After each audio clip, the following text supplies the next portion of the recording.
ಲಸತು ಶ್ರೀಮದಾನಂದ ತೀರ್ಥೇಂದುರ್ನೋ ಹೃದಂಬರೆ ಯದ್ವಚಶ್ಚಂದ್ರಿಕಾ ಸ್ವಾಂತ ಸಂತಾಪಂ ವಿನಿಕೃಂತತಿ ಭವತಿ ಯದನುಭಾವಾತ್ ಏಡಮೂಕೋಪಿ ವಾಗಮಿ ಜಡಮತಿರಪಿ ಜಂತುರ್ಜಾಯತೆ ಪ್ರಾಜ್ಞಮೌಲಿಃ ಸಕಲ ವಚನ ಚೇತೋ ದೇವತಾ ಭಾರತೀ ಸಾ ಮಮ ವಚಸಿ ನಿಧತ್ತಾಂ ಸನ್ನಿಧಿಂ ಮಾನಸೇ ಚ ಆಪಾದಮೌಲಿ ಪರ್ಯಂತಂ ಗುರುಣಾಂ ಆಕೃತಿಂ ಸ್ಮರೇತ್ ತೇನ ವಿಘ್ನಾಃ ಪ್ರಣಶ್ಯಂತಿ ಸಿದ್ಧ್ಯಂತಿ ಚ ಮನೋರಥಾಃ ತಪಸ್ವಾಧ್ಯಾಯ ಶುಶ್ರೂಷಾ ಕೃಷ್ಣಪೂಜಾರತಂ ಮುನಿಂ ವಿಶ್ವೇಶಮಿಷ್ಟದಂ ವಂದೇ ಪರಿವ್ರಾಟ್ ಚಕ್ರವರ್ತಿನಂ.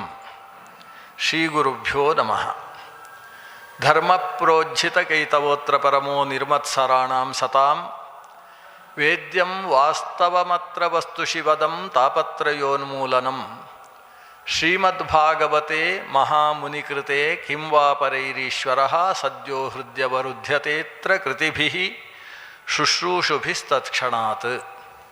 ನಾರಾಯಣಂ ನಮಸ್ಕೃತ್ಯ ನರಂಚೈವ ನರೋತ್ತಮಂ ದೇವೀಂ ಸರಸ್ವತೀಂ ವ್ಯಾಸಂ ತತೋ ಜಯಮುದೀರಯೇತ್. ಶ್ರೀ ಗುರುಭ್ಯೋ ನಮಃ.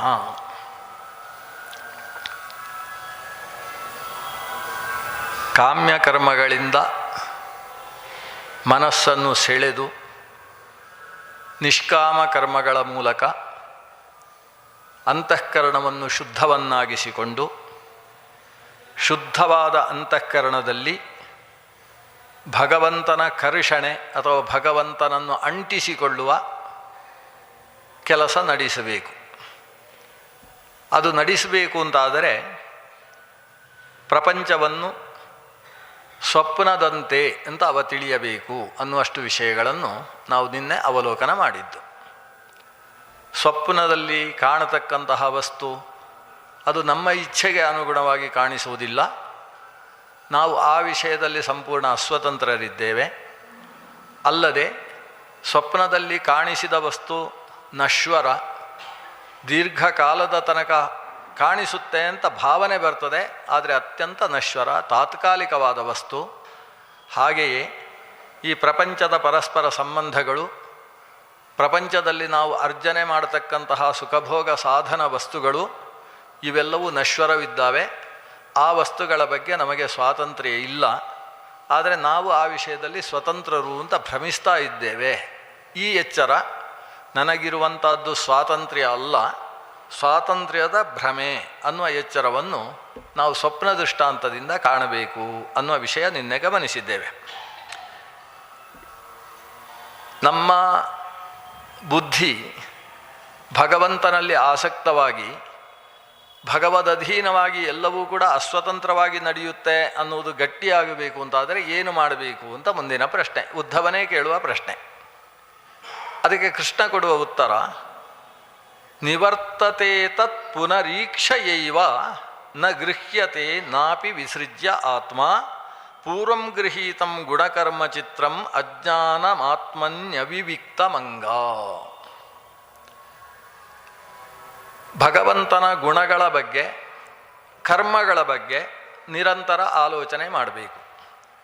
ಸಾಮಾನ್ಯವಾಗಿ ನಾವು ಆಲೋಚನೆ ಮಾಡುವುದು ನಮ್ಮ ಗುಣಗಳು, ನಮ್ಮ ಕರ್ಮಗಳು. ಇಲ್ಲದೆ ಹೋದರೆ ನಮಗೆ ಯಾರು ಆತ್ಮೀಯರು ಅಂತಿರ್ತಾರೋ ಅವರ ಗುಣಗಳು, ಅವರ ಕರ್ಮಗಳು, ಇದರ ಬಗ್ಗೆ ಆಲೋಚನೆ ಮಾಡ್ತಾ ಇರ್ತೇವೆ. ಕೆಲವೊಂದು ಸಂದರ್ಭದಲ್ಲಿ ಮಾತ್ರ ನಮಗೆ ಆತ್ಮೀಯರಾದವರು ನಮಗಿಂತ ಹಿರಿಯರಾಗಿರ್ತಾರೆ, ಜ್ಞಾನಿಗಳಾಗಿರ್ತಾರೆ, ಕಾಮಮೋಹ ಮದಮಾತ್ಸರ್ಯಗಳನ್ನು ಮೀರಿದಂತಹ ವ್ಯಕ್ತಿಗಳಾಗಿರ್ತಾರೆ. ಅಂಥವರ ಬಗ್ಗೆ ನಮಗೆ ಮಹಾತ್ಮ್ಯ ಬುದ್ಧಿ, ಶ್ರದ್ಧೆ, ಭಕ್ತಿ ಬೆಳೀತದೆ. ಅವರ ಬಗ್ಗೆ, ಅವರ ಕರ್ಮದ ಬಗ್ಗೆ ಆಲೋಚನೆ ಮಾಡ್ತೇವೆ. ಈ ಏನು ಆಲೋಚನೆ ಇದೆ, ಕೊನೆಗೆ ನಾನು ಹೇಳಿದ ಆಲೋಚನೆ, ಒಬ್ಬ ವ್ಯಕ್ತಿಯ ಬಗ್ಗೆ ಶ್ರದ್ಧೆ, ಅವನ ಕರ್ಮ, ಅವನ ಗುಣಗಳ ಬಗ್ಗೆ ಆಲೋಚನೆ, ಇದನ್ನು ಗುರುಚಿಂತನೆ ಅಂತ ಕರೀತಾರೆ. ಇವತ್ತು ನಮ್ಮಲ್ಲಿ ಅನೇಕ ಗುರುಗಳು ಚಿಂತನೆಗೆ ವಿಷಯರಾಗಿದ್ದಾರೆ. ದೇವರಲ್ಲಿ ಭಕ್ತಿ ಮಾಡುವುದಕ್ಕಿಂತ ಹೆಚ್ಚು ಮನುಷ್ಯನಿಗೆ ಗುರುಗಳಲ್ಲಿ ಭಕ್ತಿ ಮಾಡುವುದು ಸುಲಭ ಆಗ್ತದೆ. ರಾಘವೇಂದ್ರ ಗುರುಗಳಲ್ಲಿ ಭಕ್ತಿ ಮಾಡುವುದು ಸುಲಭ, ದೇವರಲ್ಲಿ ಭಕ್ತಿ ಮಾಡುವುದು ಕಷ್ಟ.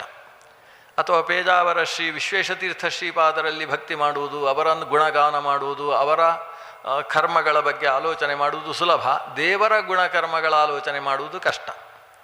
ವಾದಿರಾಜ ಗುರುಗಳ ಬಗ್ಗೆ, ಶ್ರೀ ಮಧ್ವ ಗುರುಗಳ ಬಗ್ಗೆ. ಯಾಕೆ ಅಂತೇಳಿದರೆ ಇವರೆಲ್ಲ ಈ ಭೂಮಿಯಲ್ಲಿ ನಮ್ಮ ಹಾಗೆ ಮನುಷ್ಯರ ಹಾಗೆ ಬೆಳೆದು ತೋರಿಸಿ ನಡೆದು ಹೋದವರು. ಅದರಲ್ಲಿ ವಿಶೇಷ ಸಾಧನೆ ಮಾಡಿದವರು, ದೇವರನ್ನು ಕಂಡವರು. ದೇವರನ್ನು ಕಂಡಂತಹ ಅಪರೋಕ್ಷೀಕೃತ ಶ್ರೀಶರಾದಂತಹ ಇವರು ಯಾವ ರೀತಿಯಲ್ಲಿ ನಡೆದರು, ಲೋಕದಲ್ಲಿ ಎಷ್ಟು ಜನಕ್ಕೆ ಯಾವ ರೀತಿಯ ಉಪಕಾರ ಮಾಡಿದರು, ಯಾವ ರೀತಿಯಲ್ಲಿ ಆ ಶ್ರೀರಾಮಚಂದ್ರ ಹರಿಪಾದ ಕಂಜ ನಿಷೇವಣಾತ್ ಲಬ್ಧವಾದ ಸಮಸ್ತ ಸಂಪತ್ತಿನಿಂದಾಗಿ ಲೋಕದ ಕ್ಷೇಮವನ್ನು ಬೆಳೆಸಿದರು, ಅವರು ಯಾಕೆ ಅತ್ಯಂತ ದಯಾಳುಗಳು, ಈ ರೀತಿ ಆಲೋಚನೆ ಮಾಡುವಂಥದ್ದು ಒಂದು ಹಂತದಲ್ಲಿ ಸುಲಭ. ಅದನ್ನು ಗುರುಭಕ್ತಿ ಮಾಡುವುದು ಸುಲಭ. ಯಾಕೆ ಅಂತೇಳಿದರೆ ನಮ್ಮ ಸುತ್ತಮುತ್ತ ಇದ್ದ ಸಾಮಾನ್ಯ ವಿಷಯದ ಹಾಗೆಯೇ ಅದು ಅನಿಸುತ್ತೆ. ಆದರೆ ದೇವರ ಬಗ್ಗೆ, ದೇವರು ಸರ್ವೋತ್ತಮ, ಇದು ಮೊದಲು ಅರ್ಥ ಆಗುವುದೇ ಇಲ್ಲ. ಸುಮ್ಮನೆ ಉರು ಹೊಡಿಲಿಕ್ಕೆ ಹರಿ ಸರ್ವೋತ್ತಮ ಅಂತ ಹೇಳಿದಾಗ ವಾಯು ಜೀವೋತ್ತಮ ಅಂತ ಹೇಳ್ತೇವೆ ಹೊರತು, ಏನು ವಾಯು ಜೀವೋತ್ತಮ, ಜೀವ ಅಂದರೆ ಏನು, ವಾಯು ತತ್ವ ಅದು ಉತ್ತಮ ಅಂದರೆ ಏನು, ಈ ಆಲೋಚನೆ ನಿಲುಕುವುದಿಲ್ಲ, ಸುಲಭ ಇಲ್ಲ. ಹರಿ ಸರ್ವೋತ್ತಮ ಅಂತ ಹೇಳುವುದೆಷ್ಟು ಸುಲಭವೋ ಅದನ್ನು ಅರ್ಥ ಮಾಡಿಕೊಳ್ಳುವುದು, ಅದು ಶ್ರೀಮನ್ಯಾಯ ಸುಧೆಯನ್ನು ಚೆನ್ನಾಗಿ ಅರೆದು ಅದಕ್ಕೆ ಸ್ವಲ್ಪ ಉಪ್ಪು ಒಗ್ಗರಣೆ ಹಾಕಿ ತಿಂದರೆ ಅಷ್ಟು ಮಾಡಿದರೂ ಕೂಡ ಅದು ಸರಿಯಾಗಿ ತಲೆಗೆ ಹೋಗುವುದಿಲ್ಲ. ಹರಿಸರ್ವೋತ್ತಮ ಅಂದರೆ ಏನು, ಅದು ಹರಿಸರ್ವೋತ್ತಮತ್ವ ಅನ್ನುವುದರ ಜ್ಞಾನ ಪ್ರತಿಯೊಬ್ಬನಿಗುಂಟು, ಆದರೆ ಜ್ಞಾನ ಯಾರೊಬ್ಬನಿಗೂ ಇಲ್ಲ ಅಂತ ವಾದಿರಾಜ ತೀರ್ಥರು ಒಂದು ಸಂದರ್ಭದಲ್ಲಿ ಯುಕ್ತಿ ಮಲ್ಲಿಕೆಯಲ್ಲಿ ಹೇಳ್ತಾರೆ. ಅಂದರೆ ಏನು ಅಭಿಪ್ರಾಯ, ಎಲ್ರಿಗೂ ಗೊತ್ತದು, ಯಾರಿಗೂ ಗೊತ್ತಿಲ್ಲ. ಯಾರಿಗೆ, ಲಕ್ಷ್ಮೀದೇವಿಗೂ ಗೊತ್ತಿಲ್ಲ ಅಂತೆ. ನೋಡಿ ವಿಷಯ, ಎಲ್ರಿಗೂ ಗೊತ್ತಿದೆ ಈ ವಿಷಯ, ಲಕ್ಷ್ಮೀದೇವಿಗೂ ಹರಿಸರ್ವೋತ್ತಮತ್ವ ಗೊತ್ತಿಲ್ಲ. ಏನರ್ಥ, ಹರಿಸರ್ವೋತ್ತಮತ್ವವನ್ನು ತಿಳಿಯುವುದು ಅಂದರೆ ಪೂರ್ತಿಯಾಗಿ ತಿಳಿದಿಲ್ಲ ಲಕ್ಷ್ಮೀದೇವಿಯು ಅಂತ. ಸರ್ವೋತ್ತಮ ಅಂತ ದೇವರನ್ನು ತಿಳಿಬೇಕಾದ್ರೆ ಆ ಸರ್ವ ಗುಣಗಳ ಬಗ್ಗೆ ಜ್ಞಾನ ಬೇಕಲ್ಲ. ಆ ಭಗವಂತನ ಸರ್ವಗುಣಗಳ ಬಗ್ಗೆ ಲಕ್ಷ್ಮೀದೇವಿ ಇವತ್ತು ಲೆಕ್ಕ ಹಾಕ್ತಾ ಇದ್ದಾಳಂತೆ. ಇನ್ನೂ ಕೂಡ ಕಾಲಿನ ತುದಿಯಿಂದ ಸ್ವಲ್ಪ ಮೇಲಕ್ಕೆ ಬರಲಿಕ್ಕೆ ಆಗಲಿಲ್ಲಂತೆ. ನ ರಮಾಪಿ ಪದಾಂಗುಲೀಲಸನ್ ನಖಧೂರಾಜದನಂತ ಸದ್ಗುಣಾನ್ ಗಣಯೇತ್ ಗಣಯಂತೀ ಅನಾರತಂ ಅನಾರತಂ ಗಣಯಂತಿ ಅಪಿ. ನಿರಂತರವಾಗಿ ಭಗವಂತನ ಗುಣಗಳನ್ನು ಲೆಕ್ಕ ಹಾಕ್ತಾ ಅನುಸಂಧಾನ ಮಾಡ್ತಾ ಇರತಕ್ಕಂತಹ ಲಕ್ಷ್ಮೀದೇವಿಯು ಕೂಡ ಪದಾಂಗುಲೀಲಸನ್ನಕಧೂರಾಜತ್ ಅನಂತ ಸದ್ಗುಣಾನ್ ನ ಗಣಯೇತ್. ಇವತ್ತಿಗೂ ಕೂಡ ಲೆಕ್ಕ ಹಾಕಿ ಮುಗಿಸಲಿಲ್ಲ ಪಾದದ ತುದಿಯಲ್ಲಿ ಅಂತ. ಹಾಗಾದರೆ ಭಗವಂತನನ್ನು ಸರ್ವೋತ್ತಮ ಅಂತ ಲಕ್ಷ್ಮೀದೇವಿ ತಿಳಿದದ್ರ ಮುಂದೆ ಚತುರ್ಮುಖ ತಿಳಿದದ್ದು ಕೋಟಿ ಪಟ್ಟು ಕಡಿಮೆ ಅಂತೆ. ಲಕ್ಷ್ಮೀದೇವಿ ತಿಳಿದದ್ದಕ್ಕಿಂತ ಕೋಟಿ ಪಟ್ಟು ಕಡಿಮೆ ಚತುರ್ಮುಖ ತಿಳಿದದ್ದು. ಚತುರ್ಮುಖ ತಿಳಿದದ್ದಕ್ಕಿಂತ ಮತ್ತೆ 100 ಪಟ್ಟು ಕಡಿಮೆ ಮುಂದಿನ ದೇವತೆಗಳದ್ದು. 100 ಅಂತ ಕಡಿಮೆ ಇಳಿಸಿಕೊಂಡು ಬನ್ನಿ. ಹಾಗಾದರೆ ನಾವು ತಿಳಿದ ಭಗವತ್ ಸರ್ವೋತ್ತಮತ್ವ ಎಷ್ಟರ ಮಟ್ಟಿಗೆ, ಅದೊಂದು ಸಾಗರದಿಂದ ಸಿಡಿದ ಬಿಂದುವಿನ ಸಿಡಿಯೂ ಅಲ್ಲ, ಅಷ್ಟು ಚಿಕ್ಕದು ನಾವು ತಿಳಿದಿರತಕ್ಕಂಥದ್ದು. ಲಕ್ಷ್ಮೀದೇವಿ ತಿಳಿದದ್ದು ಒಂದು ಸಾಗರ ಅಂತ ನಾವು ತಿಳ್ಕೊಂಡ್ರೆ ಅದು ಅನಂತ ಸಾಗರ ಅಲ್ಲ, ಅನಂತ ಸಾಗರ ಭಗವಂತ. ಅವನನ್ನು ತಿಳಿದ ಯಾವುದೋ ಒಂದು ಪುಟ್ಟ ಸಾಗರ ಲಕ್ಷ್ಮೀದೇವಿ, ಅದರದ್ದು ಯಾವುದೋ ಒಂದು ಕೊಡವೋ ಮತ್ತೊಂದೋ ಅದು ಚತುರ್ಮುಖ ಬ್ರಹ್ಮ. ಆಮೇಲೆ ಇಳಿದು ನಾವು ತಿಳಿದಿರುವಂಥದ್ದು ಅತ್ಯಂತ ಬಿಂದು. ಆದರೆ ಇಷ್ಟು ಬಿಂದು ತಿಳ್ಕೊಂಡವನಿಗೂ ಕೂಡ ದೇವರು ತನ್ನನ್ನು ತಾನು ತೋರಿಸಿ ಬಾ ಅಂತ ಮೋಕ್ಷಕ್ಕೆ ಕರ್ಕೊಂಡು ಹೋಗ್ತಾನಲ್ವಾ, ಅದು ಭಗವಂತನ ಅತ್ಯಂತ ಕರುಣಾಳುತೆ, ಪರಮ ದಯಾಳುತೆ. ಅಂದರೆ ಅದು ಅವನ ಅರ್ಹತೆ ಏನುಂಟು ಅದಕ್ಕೆ ಅನುಗುಣವಾಗಿ ಅವ ತಿಳಿದಾಗ ಸಮುದ್ರಕ್ಕೆ ಹೋಗಿ ಅವನೊಂದು ಚೊಂಬು ಹಿಡ್ಕೊಂಡು ನೀರು ತರ್ತಾನೆ. ಅವಂದಿಷ್ಟೇ, ಸಮುದ್ರ ಅಷ್ಟು ದೊಡ್ಡದಿದೆ, ಆದರೆ ಇವನ ಚೊಂಬಲ್ಲಿ ಪೂರ್ತಿ ತಂದಿದ್ದಾನಲ್ಲ, ಅಷ್ಟಕ್ಕೆ ದೇವರಿಗೆ ತೃಪ್ತಿ ಆಗ್ತದೆ. ಇವನಿಗೆ ಏನಿದ್ದಾನೋ, ಇವನ ಅರ್ಹತೆ ಎಷ್ಟಿದೆಯೋ ಅಷ್ಟನ್ನು ಅವ ದೇವರ ಬಗ್ಗೆ ತಿಳಿದಾಗ, ಅಷ್ಟು ತಿಳ್ಕೊಂಡು ಆತ ಅದರಿಂದ ಶ್ರದ್ಧೆಯಿಂದ ಅವನನ್ನು ಹೃದಯದಲ್ಲಿ ಕಾಣುವುದಕ್ಕೆ ತಾನು ಧ್ಯಾನದಲ್ಲಿ ನಿರತನಾದಾಗ ದೇವರು ಸಂತುಷ್ಟನಾಗಿ ಸಾವಕಾಶವಾಗಿ ಅವನಿಗೆ ತನ್ನನ್ನು ತಾನು ತೋರಗೊಡ್ತಾನೆ. ಅದು ಈ ಕ್ಷಣ ಅಂತ ಅದಕ್ಕೆ ಹೆಸರು. ಈ ಕ್ಷಣ ಅಂದರೆ ಭಗವಂತನ ಅಂತರ್ನಿರೀಕ್ಷಣ ನಮ್ಮಿಂದ ಆಗಬೇಕು ಅಂತಾದರೆ ಮೊದಲು ಭಗವಂತನನ್ನು ನಾವು ಈ ಕ್ಷಣ ಮಾಡ್ತಾ ಇರಬೇಕು. ದೇವರನ್ನು ಈ ಕ್ಷಣ ಮಾಡುವುದು ಏನು, ನಿವರ್ತತೆ ತತ್ ಪುನರೀಕ್ಷಯಾ ಏವ. ಪುನರೀಕ್ಷಾ ಅಂತ ಕರೀತಾರೆ. ಪುನರೀಕ್ಷಾ, ಮತ್ತೆ ದೇವರನ್ನು ಈ ಕ್ಷಣ ಮಾಡಬೇಕು. ದೇವರನ್ನು ಈ ಕ್ಷಣ ಮಾಡುವುದು ಅಂದರೆ ದೇವರು ನಮಗೆ ತನ್ನನ್ನು ತಾನು ತೋರಿಸಿಕೊಂಡಾಗ ಕಾಣುವ ಈ ಕ್ಷಣಕ್ಕೆ ಅಪರೋಕ್ಷ ಅಂತ ಹೆಸರು. ಅದಕ್ಕಿಂತ ಮೊದಲು ನಾವು ದೇವರನ್ನು ನೋಡ್ತಾ ಇರಬೇಕು. ದೇವರ ಹೊರಗಿನ ಪ್ರತಿಮೆಗಳು ಮರದಿಂದ ಮಾಡಿದ್ದು, ಕಲ್ಲಿನಿಂದ ಮಾಡಿದ್ದು, ಅಥವಾ ನಾನಾ ಬಣ್ಣಗಳಿಂದ ಚಿತ್ರಿಸಿದಂತಹ ದೇವರ ಚಿತ್ರ ಪ್ರತಿಮೆ ಬೇಕಾದರೂ ಆಗಬಹುದು. ಅವೆಲ್ಲವೂ ಕೂಡ ಬಾಹ್ಯದಲ್ಲಿರುವ ಪ್ರತಿಮೆಗಳು. ನಾವು ಅಂತಃಪ್ರತಿಮೆಯನ್ನು ನಿರ್ಮಾಣ ಮಾಡಿ ಈ ಕ್ಷಣ ಮಾಡಿದರೆ ಅದಕ್ಕೆ ಈಕ್ಷಾ ಅಂತ ಹೆಸರು. ಹೊರಗಿನಿಂದ ದೇವರ ಪ್ರತಿಮೆಯನ್ನು ನೋಡಿದರೆ ಅದಕ್ಕೆ ದರ್ಶನ ಅಂತ ಹೆಸರು. ನಿಮಗೆ ತಿರುಪತಿಯಲ್ಲಿ ಯಾವತ್ತು ದರ್ಶನಕ್ಕೆ ಕೊಟ್ಟಿದ್ದಾರೆ ಅಂತ ನಾವೆಲ್ಲ ಕೇಳುವುದಿಲ್ವ? ದರ್ಶನ ಅದು. ದೇವರ ಪ್ರತಿಮೆಯನ್ನೇ ನಾವು ನೋಡಿದರೆ ಇವತ್ತು ದೇವರ ದರ್ಶನವೇ ಆಗಲಿಲ್ಲ ಅಂತೇಳಿದ್ರೆ, ದರ್ಶನ ಅಂತೇಳಿದರೆ ಅಲ್ಲಿ ನೋಡುವುದು, ಈಕ್ಷಣ ಅಂತೇಳಿದರೆ ಒಳಗಿನಿಂದ ನೋಡುವುದು. ಒಳಗಿನಿಂದ ದೇವರನ್ನು ನೋಡಬೇಕಾದರೆ ಒಳಗಿನಿಂದ ನಾವು ಒಂದು ದೇವಸ್ಥಾನವನ್ನು ಕಟ್ಟಿ ಆ ದೇವಸ್ಥಾನದಲ್ಲಿ ದೇವರ ಪ್ರತಿಮೆಯನ್ನು ನಿರ್ಮಾಣ ಮಾಡಿ ಆ ದೇವರ ಪ್ರತಿಮೆಗೆ ಎಲ್ಲ ರೀತಿಯ ಅಧಿವಾಸಗಳನ್ನು ಮಾಡಿ ಅದನ್ನು ಅಷ್ಟಬಂಧ ಹಾಕಿ ಪ್ರತಿಷ್ಠೆ ಮಾಡಬೇಕು. ಆಮೇಲೆ ನೋಡಬೇಕು, ಒಳಗಿಂದ ಕ್ರಮ ಪ್ರಕಾರ ದೇವರನ್ನು ನೋಡಬೇಕು. ನಮಗೆ ಅನುಕೂಲ ಏನು ಅಂದರೆ ದೇವಸ್ಥಾನ ಕಟ್ಟುವ ಕೆಲಸ ಇಲ್ಲ, ದೇವರು ಕಟ್ಟಿಕೊಟ್ಟಿದ್ದಾರೆ, ನೀನು ಪ್ರತಿಷ್ಠಾಪನೆ ಮಾಡಿದರೆ ಸಾಕು ಅಂತ ನಮಗೆ ಹೇಳಿಬಿಟ್ಟಿದ್ದಾನೆ.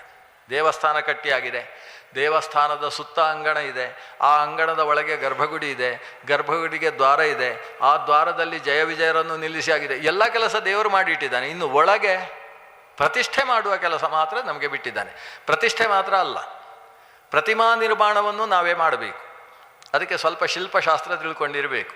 ದೇವರ ಪ್ರತಿಮೆ ಎಷ್ಟು ಉದ್ದ ಇರ್ತದೆ, ಎಷ್ಟು ದೊಡ್ಡದು, ಅದರ ಮೂಗು ಇಷ್ಟಿದ್ರೆ ಅದರ ಮುಖ ಎಷ್ಟಿರಬೇಕು, ಮುಖ ಅಷ್ಟಿತ್ತು ಅಂತಾದರೆ ಕಂಠ ಎಷ್ಟು, ಕಂಠ ಅಷ್ಟಿದ್ರೆ ಹೊಟ್ಟೆ ಎಷ್ಟಿರಬೇಕು, ಕಾಲು ಎಷ್ಟಿರಬೇಕು, ಒಟ್ಟು ಇಡೀ ಪ್ರತಿಮೆ ಎಷ್ಟಿರಬೇಕು. ಶ್ರೀಮನ್ ಮಧ್ವಾಚಾರ್ಯರು ತಂತ್ರಸಾರ ಸಂಗ್ರಹದ 4 ಅಧ್ಯಾಯಗಳಲ್ಲಿ ಒಂದು ಅಧ್ಯಾಯದಲ್ಲಿ ಪೂರ್ತಿ ದೇವರ ಪ್ರತಿಮಾ ನಿರ್ಮಾಣದ ಬಗ್ಗೆ ಹೇಳಿ ಪ್ರತಿಮಾ ಪ್ರತಿಷ್ಠಾಪನೆಯ ಬಗ್ಗೆ ಹೇಳ್ತಾರೆ. ಒಂದು ಅಧ್ಯಾಯ ಪೂರ್ತಿ ಅಷ್ಟೇ, ಅದೇ ಕೆಲಸ, 3ನೇ ಅಧ್ಯಾಯದ ಕೆಲಸ ಅದು. ಅಂದರೆ ಅಲ್ಲಿ ಪ್ರತಿಮಾ ನಿರ್ಮಾಣದ ವಿಷಯವನ್ನು ಹೇಳಿ ಪ್ರತಿಮಾ ಪ್ರತಿಷ್ಠಾಪನೆಯ ಕೆಲಸ ಹೇಳೋದು. ಪ್ರತಿಮಾ ನಿರ್ಮಾಣದ ಕೆಲಸ ಹೇಳುವಾಗ ಪ್ರತಿಮಾ ಲಕ್ಷಣವನ್ನು ಬಹಳ ಚಂದ ಹೇಳಿದ್ದಾರೆ. ಏನು ಅಂತೇಳಿದರೆ, ಆ ಪ್ರತಿಮೆಯ ಅಂಗುಷ್ಠವನ್ನು ನೋಡಿ, ಆ ಪ್ರತಿಮೆಯ ಅಂಗುಷ್ಠ, ಆ ಅಂಗುಷ್ಠದ ಆ ಅಂಗುಷ್ಠದಲ್ಲಿ ಮಧ್ಯ ಗಂಟು ಅಂಗುಲ, ಈ ಅಂಗುಲ ಎಷ್ಟಿದೆಯೋ ಅದರ 96ರಷ್ಟು ಪ್ರತಿಮೆ ಇರಬೇಕು ಅಂತ ಹೀಗೆ ಶುರು ಮಾಡ್ತಾರೆ. ನಾವು ಅಲ್ಲಿಗೆ ಬಿಟ್ಬಿಡ್ತೇವೆ ಅದನ್ನು. ಯಾಕಂದರೆ ಪ್ರತಿಮೆಯ ಅಂಗುಷ್ಠ ಅದರ 96ರಷ್ಟು ಪ್ರತಿಮೆ ಇರಬೇಕು. ಇದು ಹೇಗೆ? ಅದಕ್ಕೆ ಅವರು ಪ್ರತಿಮೆ ಮಾಡಿದ ಮೇಲೆ ಅಂಗುಷ್ಠ ಗೊತ್ತಾಗೋದು, ಅಂಗುಷ್ಠ ಗೊತ್ತಾದ ಮೇಲೆ ಪ್ರತಿಮೆ ಮಾಡೋದು. ಇದಕ್ಕೆ ಅನ್ಯೋನ್ಯಾಶ್ರಯ ಅಂತ ಹೆಸರು ಅಲ್ಲ. ಪ್ರತಿಮೆ ಆದ ಮೇಲೆ ಆ ಪ್ರತಿಮೆಯ ಅಂಗುಷ್ಠ ಗೊತ್ತಾಗುತ್ತೆ. ಆ ಅಂಗುಷ್ಠ ಅಂಗುಲ, ಆ ಅಂಗುಷ್ಠದ ಹೀಗೆ ಲೆಕ್ಕ ಹಾಕಿದರೆ ಅದಕ್ಕೆ ಒಂದು ಅಂಗುಲ ಅಂತ ಹೆಸರು. ಆ ಅಂಗುಲದ 96ರಷ್ಟು ಒಂದು ಪ್ರತಿಮೆ ಇರಬೇಕು. ಇದನ್ನು ಹೇಗೆ ವ್ಯವಸ್ಥೆ ಮಾಡುವುದು? ಅದಕ್ಕೆ ಆಚಾರ್ಯರು ಹೇಳಿದ ಕ್ರಮವನ್ನು ನಾವು ಸರಿಯಾಗಿ ಅರ್ಥ ಮಾಡಿಕೊಳ್ಬೇಕಾಗ್ತದೆ. ಆಚಾರ್ಯರು ಹೇಳಿದ್ದೇನು? ನೀನೊಂದು ದೇವರ ಪ್ರತಿಮೆ ಮಾಡಬೇಕಾದ್ರೆ ಎಷ್ಟು ದೊಡ್ಡದಿರಬೇಕು ಅಂತ ವಾಸ್ತು ಆಯ ಅದಕ್ಕೆ ಅನುಗುಣವಾಗಿ ಮೊದಲು ತೀರ್ಮಾನ ಮಾಡಿಕೊ. ನಮ್ಮ ಇವತ್ತಿನ ಲೆಕ್ಕಾಚಾರದಲ್ಲಿ 3 ಕಿಷ್ಕು ಅಥವಾ 3.25 ಅಡಿಯಷ್ಟು ಪ್ರತಿಮೆ ಬರಬೇಕು ಅಂತ ನಿನ್ನ ಮನಸ್ಸಲ್ಲಿದೆ ಅಂತಾದರೆ, ಆ 3.25 ಅಡಿಯ ಪ್ರತಿಮೆ, 3.25 ಅಡಿ ಅಂದರೆ ಎಷ್ಟು ಉದ್ದಾಗಿದೆ ಅದನ್ನು 96 ಪಾಲು ಮಾಡ್ಕೊ. ಮೊದಲು ಪಾಲು ಮಾಡಿಕೊಳ್ಳಬೇಕು. ಅದು 2.5 ಅಡಿಯ ಪ್ರತಿಮೆ ಆಗಬೇಕು ಅಂತೇಳಿದರೆ ಅದನ್ನು 96 ಪಾಲು ಮಾಡಬೇಕು. ಇಲ್ಲ ಬರೀ ನನ್ನ ಕೈಯ ಒಳಗೆ ಸಿಗತಕ್ಕಂಥ ಪ್ರತಿಮೆ ಆಗಬೇಕು, ದಿವಸಾಭಿಷೇಕಕ್ಕೆ ಆಗುವ ಹಾಗೆ ಮುಷ್ಟ್ಯಂತರ್ಗತವಾಗುವ ಪ್ರತಿಮೆ ಆಗಬೇಕು ಅಂತೇಳಿದರೆ ಅದನ್ನು 96 ಭಾಗ ಮಾಡಬೇಕು. ಏನಿದೆಯೋ ಅದು ಆ 96 ಭಾಗವನ್ನು ಇಟ್ಟುಕೊಂಡು ಮೂಗು ಎಷ್ಟು ಅಂಗುಲ ಬರಬೇಕು, ಕಿವಿ ಎಷ್ಟು ಅಂಗುಲ ಬರಬೇಕು, ಅದರ ಬೆರಳು ಎಷ್ಟು ಅಂಗುಲ ಬರಬೇಕು, ಇದನ್ನೆಲ್ಲ ಲೆಕ್ಕಾಚಾರ ಹಾಕುವುದು ತಂತ್ರಸಾರ ಸಂಗ್ರಹ. ಅದು ಈ 96 ಭಾಗವನ್ನು ಮಾಡಿಕೊಂಡು ಆ ಲೆಕ್ಕಾಚಾರದಲ್ಲಿ 3ರಷ್ಟು ಕಣ್ಣಿರಬೇಕು, 1.5ಅಷ್ಟು ಮೂಗಿರಬೇಕು, ಇದೆಲ್ಲ ಲೆಕ್ಕಾಚಾರವನ್ನು ಹೇಳ್ತಾ ಹೋಗ್ತದೆ. ಅದಕ್ಕೆ ಅನುಗುಣವಾಗಿ ಒಂದು ಪ್ರತಿಮೆ ಅಂದರೆ ದೇವರ ಪ್ರತಿಮೆ ಅಂದರೆ ಹೀಗಿರ್ತದೆ, ಮನುಷ್ಯನ ಹಾಗಲ್ಲ. ಮನುಷ್ಯನ ಪ್ರತಿಮೆಯಲ್ಲಿ ಮೂಗು ಇಲ್ಲಿ ಇಷ್ಟು ಬಂದರೆ ಅಲ್ಲಿ ಕಣ್ಣು ಬರ್ತದೆ, ಅದರ ಮೇಲೆ ಇಷ್ಟು ಹಣೆ ಇರ್ತದಲ್ವಾ. ದೇವರ ಪ್ರತಿಮೆ ಹಾಗಲ್ಲ, ಮನುಷ್ಯನ ಹಣೆಗಿಂತ 2 ಅಂಗುಲ ಜಾಸ್ತಿ ಇರ್ತದೆ ಹಣೆ. ಲೆಕ್ಕಾಚಾರ ಇದೆ. ಆ ಲೆಕ್ಕಾಚಾರದ ಪ್ರಕಾರ ಭಗವಂತನ ಪ್ರತಿಮೆ 32 ಲಕ್ಷಣಗಳಿಂದ ಕೂಡಿದಂತಹ ವಾಯು ಪ್ರತಿಮೆ ಹೇಗಿತ್ತೋ ಆ ವಾಯುವಿನ ಬಿಂಬವೆನಿಸಿದಂತಹ ಭಗವತ್ ಪ್ರತಿಮೆಯೂ ಕೂಡ ಅದಕ್ಕೆ ಅನುಗುಣವಾಗಿ ನಿರ್ಮಿಸಲ್ಪಡಬೇಕು ಅಂತ ನಿರೂಪಣೆ ಮಾಡಿದ್ದಾರೆ. ಅದಕ್ಕೆ ಅನುಗುಣವಾದ ಪ್ರತಿಮೆಯನ್ನು ನಾವು ಒಳಗೆ ಪ್ರತಿ ದಿವಸ ಕೆತ್ತಬೇಕು. ಕೆತ್ತುವ ಕೆಲಸ ಬಹಳ ಕಷ್ಟದ್ದು. ಅದಕ್ಕೆ ಅನುಗುಣವಾದ ದೇವರ ಪ್ರತಿಮೆಯನ್ನು ನಮ್ಮ ಹೃದಯದಲ್ಲಿ ನಾವು ಪ್ರತಿ ದಿವಸ ಕೆತ್ತಿ ಅಲ್ಲಿ ನಿಲ್ಲಿಸಬೇಕು. ಕೆತ್ತುವುದಕ್ಕೆ ಒಂದು ಕಲ್ಲೇನಾದರೂ ಬೇಕಲ್ವ ಒಳಗಿಂದ, ಅದು ಯಾವುದು? ನಾವು ದೇವರನ್ನು ಬೇರೆ ಬೇರೆ ರೀತಿಯಿಂದ ಶಾಸ್ತ್ರದಲ್ಲಿ ತಂತ್ರಸಾರ ಸಂಗ್ರಹದಲ್ಲಿ ಕೇಳಿದಂತಹ ಒಂದು ಪ್ರತಿಮೆ ಉಂಟಲ್ಲ, ಆ ಪ್ರತಿಮೆಯ ಸಂಸ್ಕಾರವೇ ಒಳಗಿರ್ತಕ್ಕಂಥ ಕಲ್ಲು.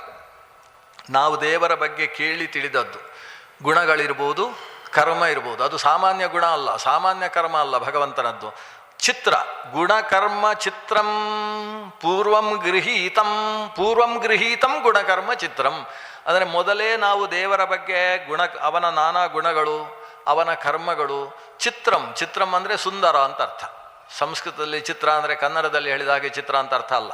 ಸಂಸ್ಕೃತದಲ್ಲಿ ಕಿಂ ಚಿತ್ರಂ ಬೋಹೋ ಅಂದರೆ ಏನು ಆಶ್ಚರ್ಯವಪ್ಪ, ಆ ಚಿತ್ರ ಅನ್ನೋದಕ್ಕೆ ಆಶ್ಚರ್ಯ ಅಂತ ಒಂದು ಅರ್ಥ ಇದೆ. ಭಗವತಃ ಸ್ವರೂಪಂ ಚಿತ್ರಂ ವೋಹೋ. ಚಿತ್ರ ಅನ್ನೋದು ನೆನಪಾಗಬಾರ್ದು. ಚಿತ್ರ ಅಂದಾಗ ಚಿತ್ರಂ ಅಂದರೆ ಸುಂದರಂ ಅಂತ ಅರ್ಥ. ಹಾಗಾದರೆ ಗುಣಕರ್ಮ ಚಿತ್ರಂ ಅಂದರೆ ಭಗವಂತನ ಗುಣಗಳು, ಭಗವಂತನ ಲೀಲಾನುಧ್ಯಾನ ಇವೆಲ್ಲವೂ ಕೂಡ ಅದ್ಭುತ ಸುಂದರ. ಆ ಸುಂದರವಾದಂತಹ ಗುಣಕರ್ಮಗಳನ್ನು ಬಹಳಷ್ಟು ನಾವು ಕೇಳಿದ್ದೇವೆ, ಓದಿದ್ದೇವೆ, ಜೊತೆಗೆ ಕಂಡಿದ್ದೇವೆ. ಕಾಣುವುದು ಹೇಗೆ? ದೇವರ ಪ್ರತಿಮೆಯ ದರ್ಶನದಿಂದ ದೇವರ ಬಗ್ಗೆ ಒಂದು ಕಲ್ಪನೆ ಬರ್ತದೆ. ದೇವರ ಚಿತ್ರವನ್ನು ನೋಡುವುದರಿಂದ ಒಂದು ಕಲ್ಪನೆ ಬರ್ತದೆ. ದೇವರಿಗೆ ಯಂತ್ರಗಳನ್ನು ನಿರ್ಮಾಣ ಮಾಡಿ ಯಂತ್ರಗಳ ದರ್ಶನ ಮಾಡುವುದರಿಂದ ಭಗವಂತನ ಗುಣಗಳ ಬಗ್ಗೆ ಒಂದು ವಿಶಿಷ್ಟ ಕಲ್ಪನೆ ಬರ್ತದೆ. ಅದು ಯಂತ್ರ ಬೇಕಾದರೆ ಕಂಕಣಾಕಾರ ಸುಳಾದಿಯಲ್ಲಿ ಹೇಳಿದ ಹಾಗೆ ಒಂದು ಚಕ್ರಾಬ್ಜ ಯಂತ್ರ ಆಗಿರ್ಬೋದು, ಅಥವಾ ನಮ್ಮ ಪ್ರಾಣದೇವರು ಏನೋ ಒಂದು ಯಂತ್ರದ ಒಳಗೆ ಯಂತ್ರೋದ್ಧಾರಕನಾಗಿ ಯಂತ್ರದ ಮಧ್ಯದಲ್ಲಿ ತಾನು ಕಾಣಿಸ್ತಾನಲ್ವ, ಅಂತಹ ಯಂತ್ರವಿರ್ಬೋದು. ಅಥವಾ ನಾರಾಯಣ ಅಷ್ಟಾಕ್ಷರಕ್ಕೆ ಸಂಬಂಧಪಟ್ಟಂತಹ ಯಂತ್ರ. ಆಚಾರ್ಯರು ತಂತ್ರಸಾರ ಸಂಗ್ರಹದಲ್ಲಿ ಯಂತ್ರಗಳ ಬಗ್ಗೆಯೂ ಸುಂದರವಾದ ವಿವರಣೆ ಕೊಟ್ಟಿದ್ದಾರೆ. ಅಂತಹ ಯಂತ್ರದ ಮೂಲಕ ಭಗವತ್ ಚಿಂತನೆಯನ್ನು ನಡೆಸುವುದಕ್ಕೆ ಒಂದು ಮುಖ ಇದೆ. ಆ ಮುಖದಲ್ಲಿ ದೇವರ ಬಗ್ಗೆ ನಮಗೊಂದು ಕಲ್ಪನೆ ಇದೆ. ಆ ಕಲ್ಪನೆಯ ಮೂಲಕವಾಗಿ ಒಳಗೆ ಒಂದು ಸಂಸ್ಕಾರ ಹುಟ್ಟಿದೆ. ಆ ಸಂಸ್ಕಾರಮಯವಾದ ಪ್ರತಿಮೆಯನ್ನು ನಿರ್ಮಾಣ ಮಾಡಬೇಕು. ಇದಕ್ಕೆ ಧ್ಯಾನ ಅಂತ ಹೆಸರು. ದೇವರನ್ನು ಧ್ಯಾನ ಮಾಡುವುದು ಅಂತೇಳಿದರೆ ದೇವರ ಬಗ್ಗೆ ಏನು ಕೇಳಿದ್ದೇವೋ, ಕೇಳಿದ್ದಕ್ಕೆ ಅನುಗುಣವಾಗಿ ದೇವರ ಪ್ರತಿಮೆಯನ್ನು ಚಿತ್ರವನ್ನು ಏನನ್ನು ಕಂಡಿದ್ದೇವೋ ಆ ರೀತಿಯ ಪ್ರತಿಮೆಯನ್ನು ನಾವು ಒಳಗಿನಿಂದ ನಿರ್ಮಾಣ ಮಾಡುವುದು. ನಾವು ಕನ್ನಡದಲ್ಲಿ ಏನು ಹೇಳ್ತೇವೆ? ಒಳಗಿನಿಂದ ಕಲ್ಪಿಸಿಕೊಳ್ಳುವುದು ಅಂತ ಹೇಳುವುದು. ಈ ಕಲ್ಪಿಸಿಕೊಳ್ಳುವುದು ಅನ್ನೋದು ಕನ್ನಡದಲ್ಲಿ ಹೇಳಿದರೆ ಸ್ವಲ್ಪ ಚಿಕ್ಕ ಶಬ್ದ ಆಗ್ತದೆ. ಅದಕ್ಕೆ ಒಳಗೆ ನಿರ್ಮಾಣ ಮಾಡುವುದು ಅನ್ನೋದು ಸರಿಯಾದ ಶಬ್ದ. ಆ ರೀತಿಯಾದ ದೇವರ ಪ್ರತಿಮೆಯನ್ನು ಒಳಗಿನಿಂದ ನಾವು ನಿರ್ಮಿಸಬೇಕು ಅಂದರೆ ಆ ಕಡೆದ ಪ್ರತಿಮೆ, ಅದರಲ್ಲಿ ನಮಗೆ ಕಾಲು ಕಾಣಿಸಬೇಕು. ಆ ಕಾಲು ಅದು ಬೆಳಕು ಬೀರಬೇಕು. ಆ ಕಾಲಿನಲ್ಲಿ ಅಂಗುಷ್ಠ ಕಾಣಬೇಕು. ಅಂಗುಷ್ಠದಲ್ಲಿ ಕೆಂಪಾದ ಉಗುರು ಕಾಣಿಸಬೇಕು.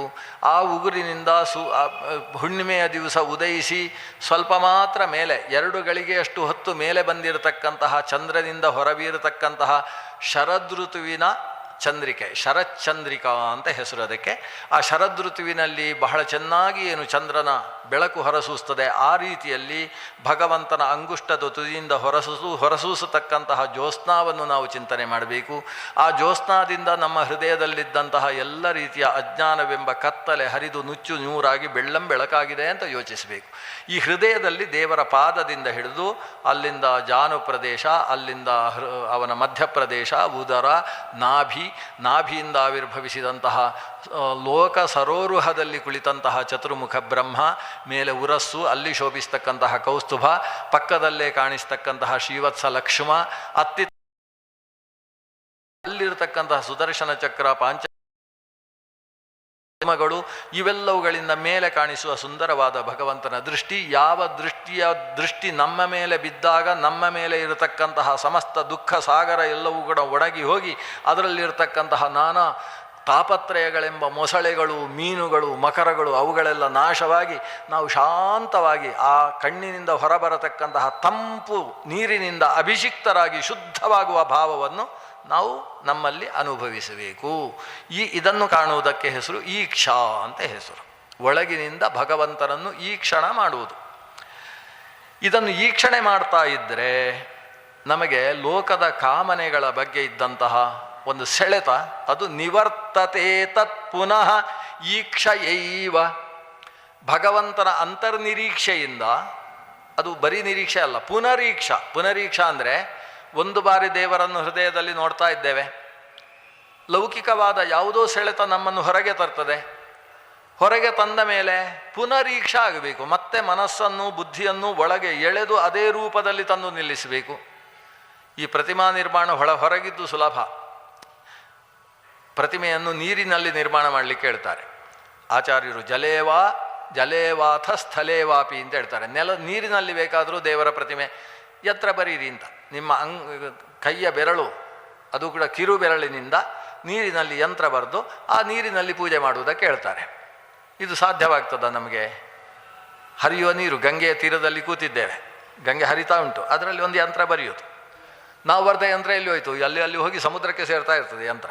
ಆದರೆ ಇಲ್ಲಿ ಪೂಜೆ ಮಾಡಬೇಕು ಬೇಡ. ನಾವು ಒಂದು ಪಾತ್ರೆಯಲ್ಲೇ ನೀರಿಟ್ಟುಕೊಂಡಿದ್ದೇವೆ, ಪಾತ್ರೆಯಲ್ಲಿಟ್ಟ ನೀರಿನಲ್ಲಿ ಯಂತ್ರ ಬರೆಯೋದು, ಚಕ್ರಾಬ್ಜ ಯಂತ್ರ ಬರೆಯೋದು. ಚಕ್ರ ಅಬ್ಜ, ಚಕ್ರ ಅಬ್ಜ, ಚಕ್ರ ಅಬ್ಜ. ಅದರಲ್ಲಿ 8 ಬರ್ಬೋದು, 8 ಅಬ್ಜಗಳು ಬರ್ಬೋದು, 16 ಬರ್ಬೋದು, 24 ಬರ್ಬೋದು, 48 ಬರ್ಬೋದು, 51 ಬರ್ಬೋದು. ಆ ಚಕ್ರ ಅಬ್ಜಗಳು, ಆ ಚಕ್ರದಲ್ಲಿರ್ತಕ್ಕಂತಹ ಕಾಲದೇವತೆಗಳು, ಅಬ್ಜದಲ್ಲಿರ್ತಕ್ಕಂತಹ ದೇಶ ದೇವತೆಗಳು, ಅವರನ್ನೆಲ್ಲ ಅಲ್ಲಲ್ಲಿ ಚಿಂತನೆ ಮಾಡಬೇಕು. ಎಲ್ಲಿ? ನೀರಿನಲ್ಲಿ. ನೀರಿನಲ್ಲಿಟ್ಟ ಹೋಮ ಅಂತ ಹೇಳ್ತೇವಲ್ವ, ಹಾಗೆ ಇದು. ನೀರಿನಲ್ಲಿ ಯಂತ್ರ ಬರೆದು ನೀರಿನಲ್ಲೇ ಪೂಜೆ. ಇದು ಯಾಕೆ ಇದನ್ನೇ ಹೇಳಿದರು ಆಚಾರ್ಯರು? ನಿನ್ನ ಹೃದಯದಲ್ಲಿ ನೀನು ಬರೆಯುವ ಯಂತ್ರವೂ ಹೀಗೆ, ನೀರಿನಲ್ಲಿ ಬರೆದ ಯಂತ್ರದ ಹಾಗೆ. ಬರ್ದಾಗ ಉಂಟು, ಬರ್ದ ಮುಂದಿನ ಕ್ಷಣದಲ್ಲಿ ಇಲ್ಲ. ಆದರೆ ಏನು ಬರ್ದಿದ್ದಿ ಅದನ್ನು ನೀನು ಯೋಚನೆ ಮಾಡಬೇಕು, ಬರ್ದದ್ದನ್ನು ಯೋಚನೆ ಮಾಡಬೇಕು. ಇದು ವ್ಯತ್ಯಾಸ. ಸ್ಥಳೇ ವಾಪಿ ಅಂತಾರೆ. ಸ್ಥಳೇ ಅಂದರೆ ರಂಗೋಲಿ ಹಾಕೋದು. ಸ್ಥಳದಲ್ಲಿ ರಂಗೋಲಿ ಹಾಕಿದರೆ ಅಲ್ಲಿ ಬರ್ದದ್ದನ್ನು ನೀವು ನೋಡ್ತೀರಿ, ಅಲ್ಲಿ ಇರತಕ್ಕಂಥ ವರ್ಣವನ್ನು ನೋಡ್ತೀರಿ, ಅಲ್ಲಿ ಇರತಕ್ಕಂತಹ ರೇಖಾನುರೇಖೆಗಳನ್ನು ಕೂಡ ನೋಡ್ತೀರಿ. ಈ ಧ್ಯಾನ ಸುಲಭ. ಬರ್ದ ಮೇಲೆ ಅಲ್ಲಿ ಅದನ್ನು ಯೋಚನೆ ಮಾಡೋದು ಸುಲಭ. ಆದರೆ ನೀರಿನಲ್ಲಿ ಬರ್ದದ್ದನ್ನು ಯೋಚನೆ ಮಾಡಿ ಕಷ್ಟ ಇಲ್ವಾ?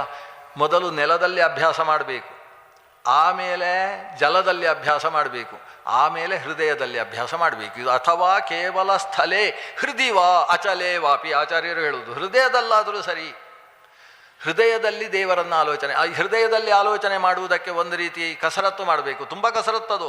ಒಳಗೆ ದೇವರ ಆಲೋಚನೆ ಮಾಡುವುದು ಅಂದರೆ ಸುಲಭ ಅಲ್ಲವೇ ಅಲ್ಲ. ಅಷ್ಟು ಆ ಅಭ್ಯಾಸ ಆಗುವುದಕ್ಕೆ ನೀರಿನಲ್ಲಿ ಯಂತ್ರ ಬರಿ. ಬರ್ದದ್ರಿಂದ ನಿನ್ನ ಮನಸ್ಸಿನಲ್ಲಿ ಒಂದು ಬಾರಿ ಅದು ಯೋಚನೆಗೆ ಬಂತು, ಹೀಗೆ ತ್ರಿಕೋನ, ಹೀಗೊಂದು ತ್ರಿಕೋನ, ಈ ತ್ರಿಕೋನ ಆದಾಗ ಷಡ್ಕೋನ ಆಯಿತು, ಷಡ್ಕೋನದಲ್ಲಿ ಪೂರ್ಣಜ್ಞಾನಾದಿ ಭಗವಂತನ 6 ರೂಪಗಳುಂಟು, ಏನು ಹೇಳಿದ್ದಾರೆ ಅದೆಲ್ಲ ಒಂದು ಸಲ ಆಲೋಚನೆಗೆ ಬಂತ. ಎಲ್ಲ ಆಲೋಚನೆಗೆ ಬಂದ ಮೇಲೆ ನಿನ್ನ ಮನಸ್ಸಿನಲ್ಲಿ ಅಚ್ಚೂರುತ್ತೆ. ಇಲ್ಲಿ ಬರ್ದದರ ಪರಿಣಾಮ ಏನು ಅಂದರೆ ಮನಸ್ಸಿನಲ್ಲಿ ಅದು ಅಚ್ಚಾಗುತ್ತೆ. ಆದಮೇಲೆ ನೀನು ಸ್ವಲ್ಪ ಕಣ್ಣು ಮುಚ್ಚಿಕೊಂಡು ಒಳಗೆ ಯೋಚನೆ ಮಾಡು. ನೀರಿನಲ್ಲಿ ಏನು ಕಾಣಿಸಲ್ಲ ನಿನಗೆ. ಒಳಗೆ ಆಲೋಚನೆ ಮಾಡಿದ್ದನ್ನು ಆ ಆಲೋಚನೆ ಮಾಡ್ತಾ ಮಾಡ್ತಾ ಅಲ್ಲಲ್ಲಿ ಪೂಜಾನುಸಂಧಾನ ಮಾಡು. ಏನು ಪೂಜೆ? ಅದು ಅಷ್ಟಭಿರು ಭಾವ ಪುಷ್ಪೈಹಿ ಅಹಿಂಸಾ ಪ್ರಥಮಂ ಪುಷ್ಪಂ ಇತ್ಯಾದಿ ಹೇಳಿದ ಹಾಗೆ ನಿನ್ನ ಜೀವನವೇ ಒಂದು ಪುಷ್ಪ. ಜೀವನದಲ್ಲಿ ಒಂದೊಂದು ರೀತಿಯ ಗುಣಧರ್ಮಗಳು, ಶ್ರೇಷ್ಠವಾದಂತಹ ಮೌಲ್ಯ, ಜೀವನ ಮೌಲ್ಯಗಳೇ ಭಗವಂತನಿಗೆ ಕೊಡುವಂತಹ ಪುಷ್ಪ. ಆ ಮೌಲ್ಯವನ್ನು ಆಲೋಚನೆ ಮಾಡು. ನಾನು ಇವತ್ತು ಯಾವ ಒಳ್ಳೆ ಕೆಲಸ ಮಾಡಿದೆ, ಅದು ದೇವರಿಗೊಂದು ಪುಷ್ಪ. ನಾನು ಇವತ್ತು ಅಂಥ ಹಿಂಸಾ ಪ್ರಕರಣ ಇದ್ದರೂ ನಾನು ಅವರಿಗೆ ಬೈಲಿಲ್ಲ, ಶಾಂತವಾಗಿದ್ದೆ, ಅವರಿಗೆ ಏನು ಉಪಕಾರ ಆಗಬೇಕು ಅದನ್ನು ಮಾಡುವುದಕ್ಕೆ ಪ್ರಯತ್ನಿಸಿದ್ದೇನೆ, ಅದೊಂದು ಪುಷ್ಪ. ಅದನ್ನು ದೇವರಿಗೆ ಅಲ್ಲಿ ಅರ್ಪಿಸು. ನಿನ್ನ ಜೀವನದ ಏನು ಅಹಿಂಸಾ, ಧ್ಯಾನಂ, ಸತ್ಯಂ ಏನೇನು ಪುಷ್ಪ ಮಾಡಿದ್ದಿ ಜೀವನದಲ್ಲಿ, ಅದು ದೇವರಿಗೆ ಅವತ್ತಿನ ಪುಷ್ಪ. ನಿಮಗೆ ದಿವಸ 8 ಪುಷ್ಪ ಸಿಕ್ಕಿದರೆ ನಿಮ್ಮ ಜೀವನ ಸರಿಯಾಗಿದೆ ಅಂತ ಅರ್ಥ. ದಿವಸಕ್ಕೆ ಕೆಲವರಿಗೆ 1 ಪುಷ್ಪ ಸಿಗುವುದು ಕಷ್ಟ ಆಗ್ತದೆ. ಆಮೇಲೆ ಪಕ್ಕದವರ ಹತ್ರ ಕೇಳುವುದು, ನಿಮ್ಮದೊಂದು ಪುಷ್ಪ ಇದ್ದರೆ ಇವತ್ತು ಸಮರ್ಪಣೆ ಮಾಡ್ತೇನೆ ಅಂತ. ನಾವು ಮಾಡಿದ ಅವತ್ತಿನ ಏನು ಜೀವನದ ಸುಂದರವಾದ ಮೌಲ್ಯ ಇದೆ, ಸುಂದರವಾದ ಧರ್ಮ ಇದೆ, ಅದನ್ನು ದೇವರಿಗೆ ಒಳಗಿನ ಧ್ಯೇಯವಾಗಿ ಕಾಣಿಸಿದಂತಹ ಯಂತ್ರದಲ್ಲೋ, ಧ್ಯೇಯವಾಗಿ ನಾವು ಚಿಂತನೆ ಮಾಡಿರತಕ್ಕಂತಹ ದೇವರ ಪ್ರತಿಮೆಯಲ್ಲೋ ದೇವರಿಗೆ ಅರ್ಪಿಸುವಂತಹ ಕೆಲಸ.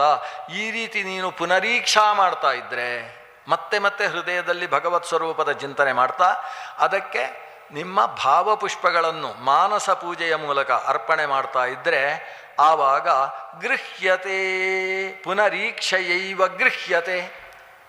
ಹೀಗಾದಾಗ ಅವ ಸಿಕ್ಕಿಬಿಡ್ತಾನೆ ನಿನಗೆ. ಮೊದಲು ಸಿಗುವುದಿಲ್ಲ, ಆಮೇಲೆ ಸಿಗ್ತಾನೆ. ಒಳಗಿನಿಂದ ನೀವು ಧ್ಯಾನ ಮಾಡ್ತಾ ಮಾಡ್ತಾ ನಿಮ್ಮ ಹಿಡಿತಕ್ಕೆ ಆ ಭಗವಂತನ ರೂಪ ಬರ್ತಾ ಇದ್ದ ಹಾಗೆ ಆ ಭಗವಂತ ನಿನ್ನಿಂದ ಹಿಡಿಯಲ್ಪಡುತ್ತಾನೆ, ಅಂದರೆ ನಿನಗೆ ಸಿಕ್ಕಿಬಿಡ್ತಾನೆ.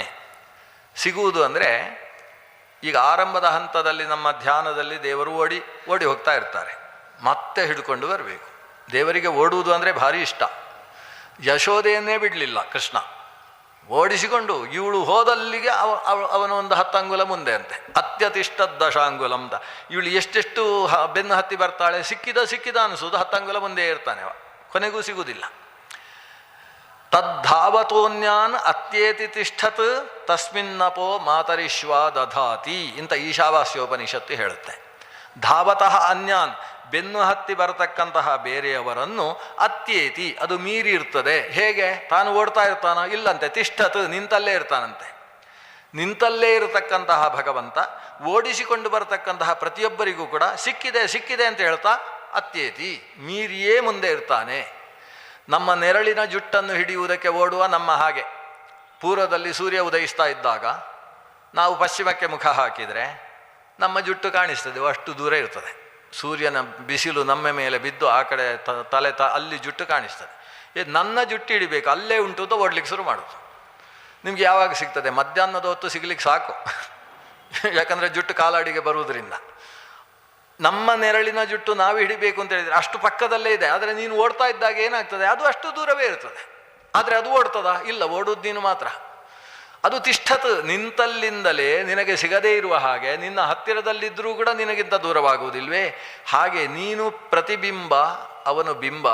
ಪ್ರತಿಬಿಂಬವಾಗಿ ನೀನು ಆ ಬಿಂಬವನ್ನು ಹಿಡಿಯುವುದಕ್ಕೆ ಹೊರಟ್ರೆ ಅದು ಓಡುವುದಿಲ್ಲ. ನೀನು ಎಷ್ಟೇ ಓಡು, ಅದನ್ನು ಹಿಡಿಯುವುದಕ್ಕೆ ಏನು ಬೇಕಾದರೂ ನಿನ್ನ ಸರ್ಕಸ್ ಮಾಡು, ಆದರೆ ಅದು ನಿನಗಿಂತ ಮುಂದೆ ಸಿಕ್ಕಿದೆ ಸಿಕ್ಕಿದೆ ಅಂತ ಹೇಳ್ತಾ ಮುಂದೆ ಇರ್ತದೆ. ನ ಗೃಹ್ಯತೆ ನಾಪಿ ವಿಸೃಜ್ಯ ಆತ್ಮ. ಅವನನ್ನು ಹಿಡಿಯುವುದು ಸುಲಭ ಇಲ್ಲ, ಸಿಗುವುದಿಲ್ಲವ. ಆದರೆ ಹಾಗೆ ಅಂತೇಳಿ ನ ವಿಸೃಜ್ಯ ಆತ್ಮ. ಎಷ್ಟು ಚಂದ ಹೇಳ್ತಾನೆ ಕೃಷ್ಣ ಅಂತೇಳಿ. ಅವನನ್ನು ನಿಂಗೆ ಹಿಡಿಲಿಕ್ಕೆ ಹೋದರೆ ಅವನು ಸಿಗೋಲ್ಲ ನಿಂಗೆ. ಅವನಂದರೆ ಯಾರು? ನಾನೇ ಅಂತ ದೇವರೇ ಹೇಳುವುದವ. ನ ಗೃಹ್ಯತೆ, ಆ ದೇವರು ನಿನಗೆ ಸಿಗುವುದಿಲ್ಲ. ಹಾಗೆ ಅಂತೇಳಿ ನ ವಿಸೃಜ್ಯ. ಅವ ಹೇಗೇನಾದರೂ ಸಿಗುವುದಿಲ್ಲ, ಬಿಡು. ನಾವೀಗ ಜುಟ್ಟು ಹಿಡಿಲಿಕ್ಕೆ ಹೋಗ್ತೇವಾ? ನಮ್ಮ ನೆರಳಿನ ಜುಟ್ಟು ಹಿಡಿಲಿಕ್ಕೆ ಹೋದರೆ ಅವನು ಹುಚ್ಚ ಅಂತ ಹೇಳ್ತೀವಿ. ನೀವು ಮತ್ತೆ ಎಲ್ಲಿ ಆಗೋಲ್ಲ ಬಿಡೋಲ್ಲ, ಯಾಕೆ ಹಿಡಿಲಿಕ್ಕೆ ಹೋಗ್ತೇವೆ? ಆಗೋಲ್ಲ ಬಿಡೋಲ್ಲ ಅಂತೇಳಿ ಬಿಡ್ತೇವೆ ಹೇಗೋ ಹಾಗೆ ಭಗವಂತನನ್ನು ಹಿಡಿಯುವುದಕ್ಕೆ ಅಂತ ನಾವು ಬೆನ್ನ ಹಿಂದೆ ಹೋದರೆ ಅವ ಸಿಗೋಲ್ಲ ಅಂತ ಉಪನಿಷತ್ತು ಹೇಳಿದೆ. ಆದ್ದರಿಂದ ನಾನು ಅವನನ್ನು ಹಿಡಿಲಿಕ್ಕೆ ಪ್ರಯತ್ನವೇ ಪಡುವುದಿಲ್ಲ. ನಾನು ಧ್ಯಾನ, ಸಂಧ್ಯಾವಂದನೆ ಎಲ್ಲ ಬಿಟ್ಟು ಎಷ್ಟು ವರ್ಷ ಆಯ್ತೇನೋ. ಇನ್ನು ನಮ್ಮ ಮಗನಿಗೆ ಅಲ್ಲ, ಮೊಮ್ಮಗನಿಗೆ ಉಪನಯನ ಮಾಡುವಾಗ ನನ್ನ ಮಗನಿಗೆ ಗಾಯತ್ರಿ ಜಪ ಬರುವುದಿಲ್ಲ, ಆದ್ದರಿಂದ ಮರ್ಯಾದೆ ಹೋಗಬಾರ್ದು ಅಂತ ಮೊಮ್ಮಗನ ಉಪನಯನ ಕಾಲದಲ್ಲಿ ಇವರು ಹೊಡೆಯೋದು ಗಾಯತ್ರಿಯನ್ನು. ಇಂಥ ಪ್ರಸಂಗ ಎಷ್ಟೋ ಮಂದಿಗೆ ಇರುವ ಸಾಧ್ಯತೆಗಳುಂಟು. ಬಿಟ್ಟದ್ದು ಯಾಕೆ ಬಿಟ್ಟದ್ದು ಅಂದರೆ ಅವರಿಗೆ ಶಾಸ್ತ್ರ ಕೇಳುವಾಗ ಒಂದು ಮಾತು ಕೇಳಿತು. ಉಪನ್ಯಾಸದಲ್ಲಿ ಯೂಟ್ಯೂಬಲ್ಲಿ ಅದನ್ನು ಮಾತ್ರ ಒಂದು ರೀಲ್ ಮಾಡಿ ಬಿಟ್ಟಿದ್ರು. ಏನಂದರೆ, ದೇವರನ್ನು ಏನು ಮಾಡಿ ಬೆನ್ನು ಹತ್ತಿದರೂ ಕೂಡ ದೇವರು ಸಿಗೋಲ್ಲ, ಇಷ್ಟನ್ನು ಮಾತ್ರ. ಅದನ್ನು ಕೇಳಿ ಅವನಿಗೆ ತೀರ್ಮಾನ ಆಯಿತು, ದೇವರನ್ನು ಎಷ್ಟು ಪ್ರಯತ್ನ ಪಟ್ಟರೂ ಸಿಗೋಲ್ಲ, ಅಂದಮೇಲೆ ಯಾಕೆ ಮಾಡಬೇಕು, ಬಿಟ್ಬಿಡುವ. ನಮ್ಮ ವಿಜ್ಞಾನ ಎಲ್ಲ ಹಾಗಲ್ಲ, ಹೋದರೆ ಸಿಕ್ಕಿಬಿಡುತ್ತೆ ನಮಗೆ. ಅದೇ ನಮ್ಮನ್ನು ನುಂಗುತ್ತೆ, ಇಲ್ಲ ನಾವು ಅದನ್ನು ನುಂಗ್ತೇವೆ. ಆದ್ದರಿಂದ ಅದನ್ನೇ ಹಿಡಿಯೋಣ ಅಂತ ಇಲ್ಲಿಗೆ ಹೊರಟ ಅಂತ. ಈ ಕೃಷ್ಣ ಹೇಳ್ತಾನೆ, ನ ಗೃಹ್ಯತೆ, ದೇವರನ್ನು ನೀನು ಹಿಡಿಲಿಕ್ಕಾಗುವುದಿಲ್ಲ. ಆದರೆ ನಾಪಿ ವಿಸೃಜ್ಯ, ಅವನನ್ನು ನೀನು ಬಿಡುವ ಹಾಗೂ ಇಲ್ಲ. ಯಾಕೆ? ಅವ ಆತ್ಮ, ಅವನು ನಿನ್ನ ಜೊತೆಗೇ ಇದ್ದಾನೆ. ಇನ್ನು ಹಿಡಿಯುವುದೇಗೆ ನೀನು? ಈಗ ಯಾವುದನ್ನು ಹಿಡಿಬಹುದು? ನಮಗಿಂತ ಬೇರೆಯಾಗಿ ಆ ಕಡೆ ಇದ್ದವನನ್ನು ನಾವು ಹಿಡಿಯಬಹುದು. ನೀರಿನಲ್ಲಿ ಹಾಲು ಸೇರಿದೆ, ಹಾಲಿನಲ್ಲಿ ನೀರು ಸೇರಿದೆ. ಅಥವಾ ಕೆಂಡದಲ್ಲಿ ಬೆಂಕಿ ಸೇರಿದೆ, ಬೆಂಕಿಯಲ್ಲಿ ಕೆಂಡ ಇದೆ. ಕೆಂಡ ಅಂದರೆ ಇದ್ದಿಲು, ಅಂಗಾರ ಅಂತ ಸಂಸ್ಕೃತದಲ್ಲಿ ಹೆಸರು. ಅಂಗಾರದಲ್ಲಿ ಬೆಂಕಿ ಸೇರಿಕೊಂಡಿರ್ತದೆ. ಅಂಗಾರದ ಬೆಂಕಿ ಎಲ್ಲಿ ಉಂಟು ಅಂತ ನೀವು ತೆಗಿಲಿಕ್ಕಾಗ್ತದೆ. ಅದರಿಂದ ಅಂಗಾರದಲ್ಲಿ ಆದ್ಯಂತದಲ್ಲಿ ಎಲ್ಲೆಡೆಗೆ ವ್ಯಾಪಿಸಿಕೊಂಡು ಕೆಂಡದಲ್ಲಿ ಬೆಂಕಿ ಸೇರಿರ್ತದೆ. ಹಾಗೆ ನೀರಿನಲ್ಲಿ ಹಾಲು, ಹಾಲಿನಲ್ಲಿ ನೀರು ಅನ್ನುವುದು ಕೂಡ ಅದು ಜೊತೆಗೇ ಬೆರೆತಿರ್ತದೆ. ಜೊತೆಗೆ ಬೆರೆತದ್ದನ್ನು, ಹಾಲು ನೀರನ್ನು ಹಿಡ್ಕೊಂಡಿದೆ, ನೀರು ಹಾಲನ್ನು ಹಿಡ್ಕೊಂಡಿದೆ, ನಾವು ವ್ಯವಹಾರ ಮಾಡ್ಬೋದು. ಹಾಲು ನೀರನ್ನು ಹಿಡ್ಕೊಂಡಿದೆ, ಆದರೆ ಅದು ಹಿಡ್ಕೊಂಡದ್ದು ಅಂತ ಹೇಳಲಿಕ್ಕಾಗ್ತದ? ಕೆಂಡ ಬೆಂಕಿಯನ್ನು ಹಿಡ್ಕೊಂಡಿದೆ, ಬೆಂಕಿ ಕೆಂಡವನ್ನು ಹಿಡ್ಕೊಂಡಿದೆ, ಹಿಡ್ಕೊಂಡದ್ದಲ್ಲ. ಜೊತೆಗೆ ಒಂದಕ್ಕೊಂದು ಯಾವುದು ಯಾವುದಕ್ಕಿಂತ ಭಿನ್ನ ಅಂತ ಗೊತ್ತಾಗದೇ ಇರುವ ರೀತಿಯಲ್ಲಿ ಸೇರಿಕೊಂಡಿದೆ ಅಲ್ವಾ? ಇಲ್ಲೊಂದು ಬೆಳಕಿದೆ, ಅಲ್ಲೊಂದು ಬೆಳಕಿದೆ. ಅದಕ್ಕೆ ಸಂಸ್ಕೃತದಲ್ಲಿ ದಂಡದೀಪ ಅಂತ ಹೆಸರು. ದಂಡದ ಹಾಗಿರುವ ದೀಪ, ಟ್ಯೂಬ್ ಲೈಟ್ ಅಂತ ಅದಕ್ಕೆ ಹೆಸರು. ಈ ಕಡೆದ್ದಕ್ಕೆ ಕಂದ ದೀಪ ಅಂತ ಹೆಸರು, ಬಲ್ಬ್. ಕಂದ ಅಂದರೆ ಗಡ್ಡೆ ದೀಪ ಅಂತ ಇದಕ್ಕೆ ಹೆಸರು. ಇದು ಕಂದ ದೀಪ, ಅದು ದಂಡ ದೀಪ. ಒಂದು ದಂಡದೀಪದ ಬೆಳಕು ಇಲ್ಲಿದೆ, ಕಂದ ದೀಪದ ಬೆಳಕು ಇಲ್ಲಿದೆ.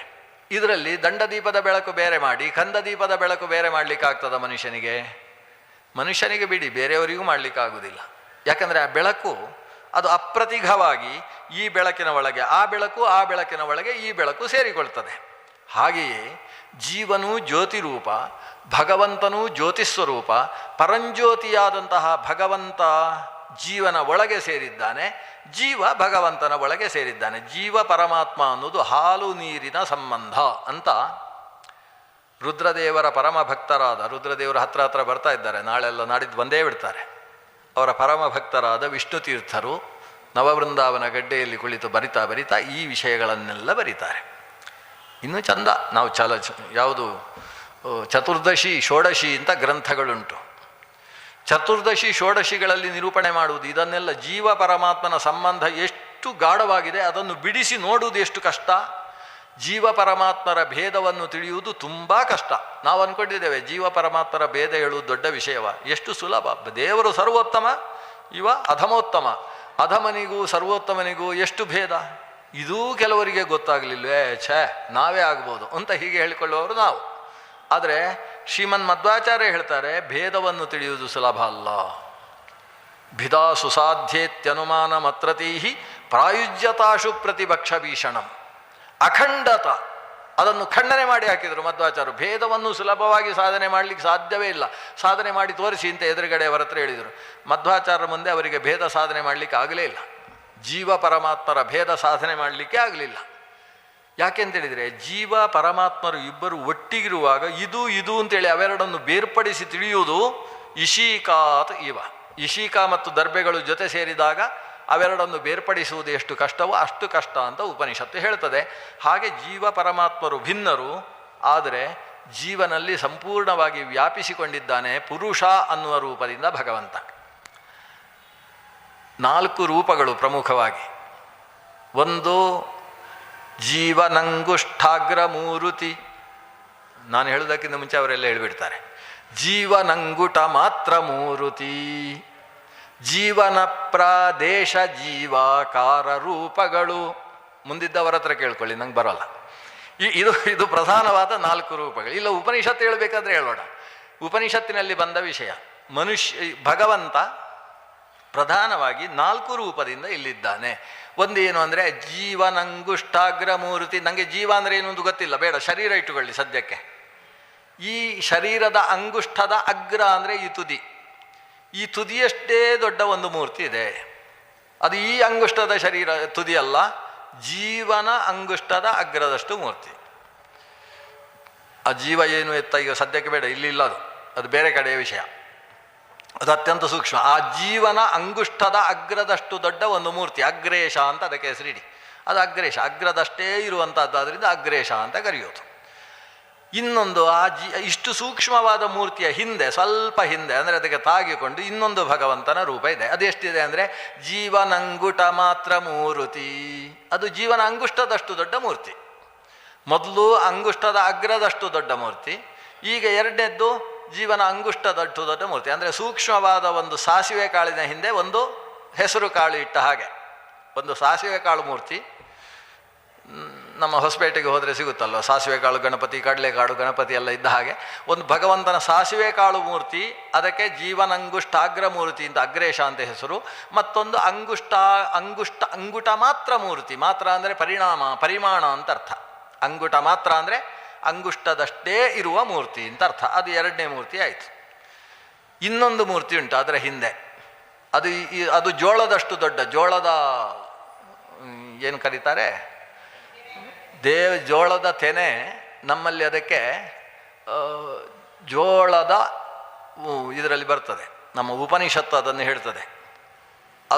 ಅದರ ತುದಿಯಲ್ಲಿ ಒಂದೊಂದು ರೋಮ ಬರ್ತದೆ. ಜೋಳದ ತುದಿಯಲ್ಲಿ ರೋಮಗಳು ಬರ್ತವೆ. ಆ ರೋಮಗಳು ಸುರಾಗುವುದು ಎಲ್ಲಿಂದ ಅಂತ ಹೇಳಿದರೆ ಅದರ ಬುಡದಿಂದ ರೋಮ ಸುರಾದಾಗ ಅಲ್ಲಲ್ಲಿ ಅದರಲ್ಲಿ ಜೋಳದ ಧಾನ್ಯಗಳು ನಿರ್ಮಾಣವಾಗ್ತವೆ. ಆ ಜೋಳದ ಧಾನ್ಯಗಳನ್ನೆಲ್ಲ ಮಧ್ಯದಲ್ಲಿ ವ್ಯಾಪಿಸಿಕೊಂಡು ರೋಮಗಳಿರ್ತವೆ. ಆ ರೋಮದಿಂದ ಯುಕ್ತವಾದ ಅಂದರೆ ಇನ್ನೂ ಒಣಗದೇ ಇರತಕ್ಕಂತಹ ಏನೊಂದು ಆ ಜೋಳದ ತೆನೆ ಇದೆ, ಆ ತೆನೆಯಷ್ಟು ದೊಡ್ಡದಾದ ಮತ್ತೊಂದು ಮೂರ್ತಿ. ಅಂದರೆ ಈ ಬೆರಳಿನಿಂದ ಈ ಬೆರಳಿನ ತನಕ. ಇದಕ್ಕೆ ಪ್ರಾದೇಶ ಅಂತ ಹೆಸರು. ಬೇರೆ ಬೇರೆ ಇದೆ. ಇದು ಪ್ರಾದೇಶ, ಇದು ವಿದೇಶ, ಇದು ಸಂದೇಶ, ಇದಕ್ಕೆಲ್ಲ ಹೆಸರು ಬೇರೆ ಬೇರೆ ಇದೆ. ಪ್ರಾದೇಶ ಅಂತ ಹೇಳಿದರೆ ಅಂಗುಷ್ಠದ ಅಗ್ರದಿಂದ ಪ್ರಾರಂಭಿಸಿ ಅನಾಮಿಕಾದ ಅಗ್ರದ ತನಕ ಆ ಮನುಷ್ಯನ ಕೈಯಲ್ಲಿ ಎಷ್ಟಾಗ್ತದೋ ಅಷ್ಟಕ್ಕೆ ಪ್ರಾದೇಶ ಅಂತ ಹೆಸರು. ಈ ಜೀವನ ಪ್ರಾದೇಶದಷ್ಟು ಅಂತ ಹೇಳಿದರೆ ಒಂದು ಜೋಳದ ತೆನೆಯಷ್ಟು ಅಂತ ಅರ್ಥ. ಅಷ್ಟು ದೊಡ್ಡ ಒಂದು ಮೂರ್ತಿ ಹಿಂದಿನಿಂದ ಯೋಚನೆ ಮಾಡಬೇಕು. ಹೀಗೆ ಜೀವನ ಅಂಗುಷ್ಠಾಗ್ರ ಮೂರುತಿ, ಅಂಗುಟ ಮಾತ್ರ ಮೂರುತಿ, ಪ್ರಾದೇಶ ಮೂರುತಿ ಅಂತ ಹೀಗೆ ಅಗ್ರೇಶ, ಮೂಲೇಶ, ಪ್ರಾದೇಶ ಅಂತ ಭಗವಂತನ 3 ಮೂರ್ತಿಗಳು ಹೃದಯದಲ್ಲಿ ಯೋಚಿಸಬೇಕಂತೆ. ಇದಾದ ಮೇಲೆ ಜೀವ ಆಕಾರ ಮೂರ್ತಿಗಳು. ಆಮೇಲೆ ಜೀವನ ಪಾದದಿಂದ ಹಿಡಿದು ಅವನ ಶಿರಸ್ಸಿನ ತನಕ ಇಡೀ ಶರೀರವನ್ನು ವ್ಯಾಪಿಸ ಭಗವಂತನ ಒಂದು ಮೂರ್ತಿ ಇದೆ. ಇದಕ್ಕೆ ಜೀವಾಕಾರ ಮೂರ್ತಿ ಅಂತ ಹೆಸರು. ಇಲ್ಲಿಗೆ 4 ಮೂರ್ತಿ ಆಯಿತು. ಜೀವನಂಗುಷ್ಠಾಗ್ರ ಮೂರ್ತಿ, ಜೀವನಂಗುಟ ಮಾತ್ರ ಮೂರ್ತಿ, ಜೀವನ ಪ್ರಾದೇಶ, ಜೀವಾಕಾರ ರೂಪಗಳು. ಹೀಗೆ ಭಗವಂತನ 4 ರೂಪ ಶರೀರದಲ್ಲಿ ಇದೆ. ಅದರಲ್ಲಿ ಕೊನೆ ರೂಪ ಉಂಟಲ್ವಾ, ಜೀವಾಕಾರ ರೂಪ. ಜೀವಾಕಾರ ಅಂದರೆ ಆ ಜೀವ ಏನಿದೆ ಅದೇ ಆಕಾರದಲ್ಲಿರುವ ಪುರುಷ ರೂಪ. ಈ ಶರೀರವನ್ನು ಇಟ್ಟುಕೊಂಡ್ರೆ ಈ ಶರೀರದ ಶಿರಸ್ಸಿನ ತನಕ ವ್ಯಾಪಿಸಿದ ಶರೀರದ ಹಾಗಿರುವ ಒಂದು ಭಗವಂತನ ರೂಪ ಇದೆ. ಈ ರೂಪಕ್ಕೂ ಪುರುಷ ಅಂತ ಹೆಸರು. ಆದ್ದರಿಂದ ಭಗವಂತನ 4 ಪುರುಷ ರೂಪ ಇದೆ. ಒಂದು ಜೀವ ಸ್ವರೂಪದಲ್ಲಿ ಸಂಪೂರ್ಣ ವ್ಯಾಪಿಸಿರುವ ಪುರುಷ ರೂಪ, ಇನ್ನೊಂದು ಜೀವ ಶರೀರದಲ್ಲಿ ಸಂಪೂರ್ಣವಾಗಿ ವ್ಯಾಪಿಸಿರುವ ಪುರುಷ ರೂಪ. ಇದರ ಜೊತೆಗೆ ಅಂಗುಷ್ಠ ಮಾತ್ರ ಪುರುಷೋ ಅಂಗುಷ್ಠಂಚ ಸಮಾಶ್ರಿತ ಅಂತ ಅವನ ಹೃದಯ ಎಷ್ಟಿದೆ, ಒಂದು ಮುಷ್ಟಿಯ ಒಳಗಿರುವ ಜಾಗ, ಅಷ್ಟರಲ್ಲಿ ವ್ಯಾಪಿಸಿದ ಭಗವಂತನ ಪುರುಷ ರೂಪ. ಇದಲ್ಲದೆ ಇಡೀ ಬ್ರಹ್ಮಾಂಡವನ್ನು ವ್ಯಾಪಿಸಿದಂತಹ ಭಗವಂತನ ವಿರಾಟ್ ಪುರುಷ ರೂಪ. ಇದರ ಹೊರಗೆ ಎಲ್ಲ ಕಡೆ ತುಂಬಿದಂತಹ ಪುರುಷ ವಾಸುದೇವ, ಪರವಾಸುದೇವ ಅಂತ ಕರೀತಾರೆ. ಆ ಪರವಾಸುದೇವ ಪುರುಷ ರೂಪ. ಈ ಪುರುಷ ರೂಪದಿಂದ ಬ್ರಹ್ಮಾಂಡ ಹುಟ್ಟುತ್ತದೆ. ಪ್ರಥಮಂ ಮಹತಃ ಸ್ರಷ್ಟೃ ದ್ವಿತೀಯಂ ತ್ವಂಡ ಸಂಸ್ಥಿತಂ ಆಚಾರ್ಯರು ತಾತ್ಪರ್ಯದಲ್ಲಿ ಹೇಳುವುದು.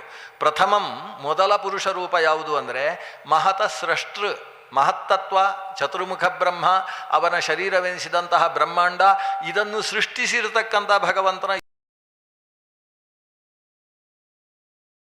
ಪುರು ಎಲ್ಲೆಡೆ ತುಂಬಿದ ಸಹ ಅಂದರೆ ಸಾರರೂಪನಾದ್ರಿಂದ ಅವ ಪುರುಷ, ಮೊದಲ ಪುರುಷ ಇದು. ಈ ಪುರುಷ ಬ್ರಹ್ಮಾಂಡವನ್ನು ನಿರ್ಮಿಸಿದ. ಆ ಬ್ರಹ್ಮಾಂಡದ ಒಳಗೆ ತಸ್ಮಾತ್ ವಿರಾಡ ಜಾಯತ, ಅಲ್ಲೊಂದು ವಿರಾಟ್ ಪುರುಷ, ಭಗವಂತನ ಹೊರಗಿದ್ದ ತುಂಬಿದ ಪುರುಷ ರೂಪದಿಂದ ಬ್ರಹ್ಮಾಂಡದ ಒಳಗೆ ಒಂದು ವಿರಾಟ್ ಪುರುಷ ರೂಪದಲ್ಲಿ ಭಗವಂತ ತುಂಬಿದ. ಆ ತುಂಬಿದ ವಿರಾಟ್ ಪುರುಷನೇ ಈ ಬ್ರಹ್ಮಾಂಡದ ಅಭಿಮಾನಿಯಾದ ವೈರಾಜ ಪುರುಷ ಅಂತ ಕರೆಸಿದ ಚತುರ್ಮುಖ ಬ್ರಹ್ಮನನ್ನು ಸೃಷ್ಟಿಸ್ತಾನೆ.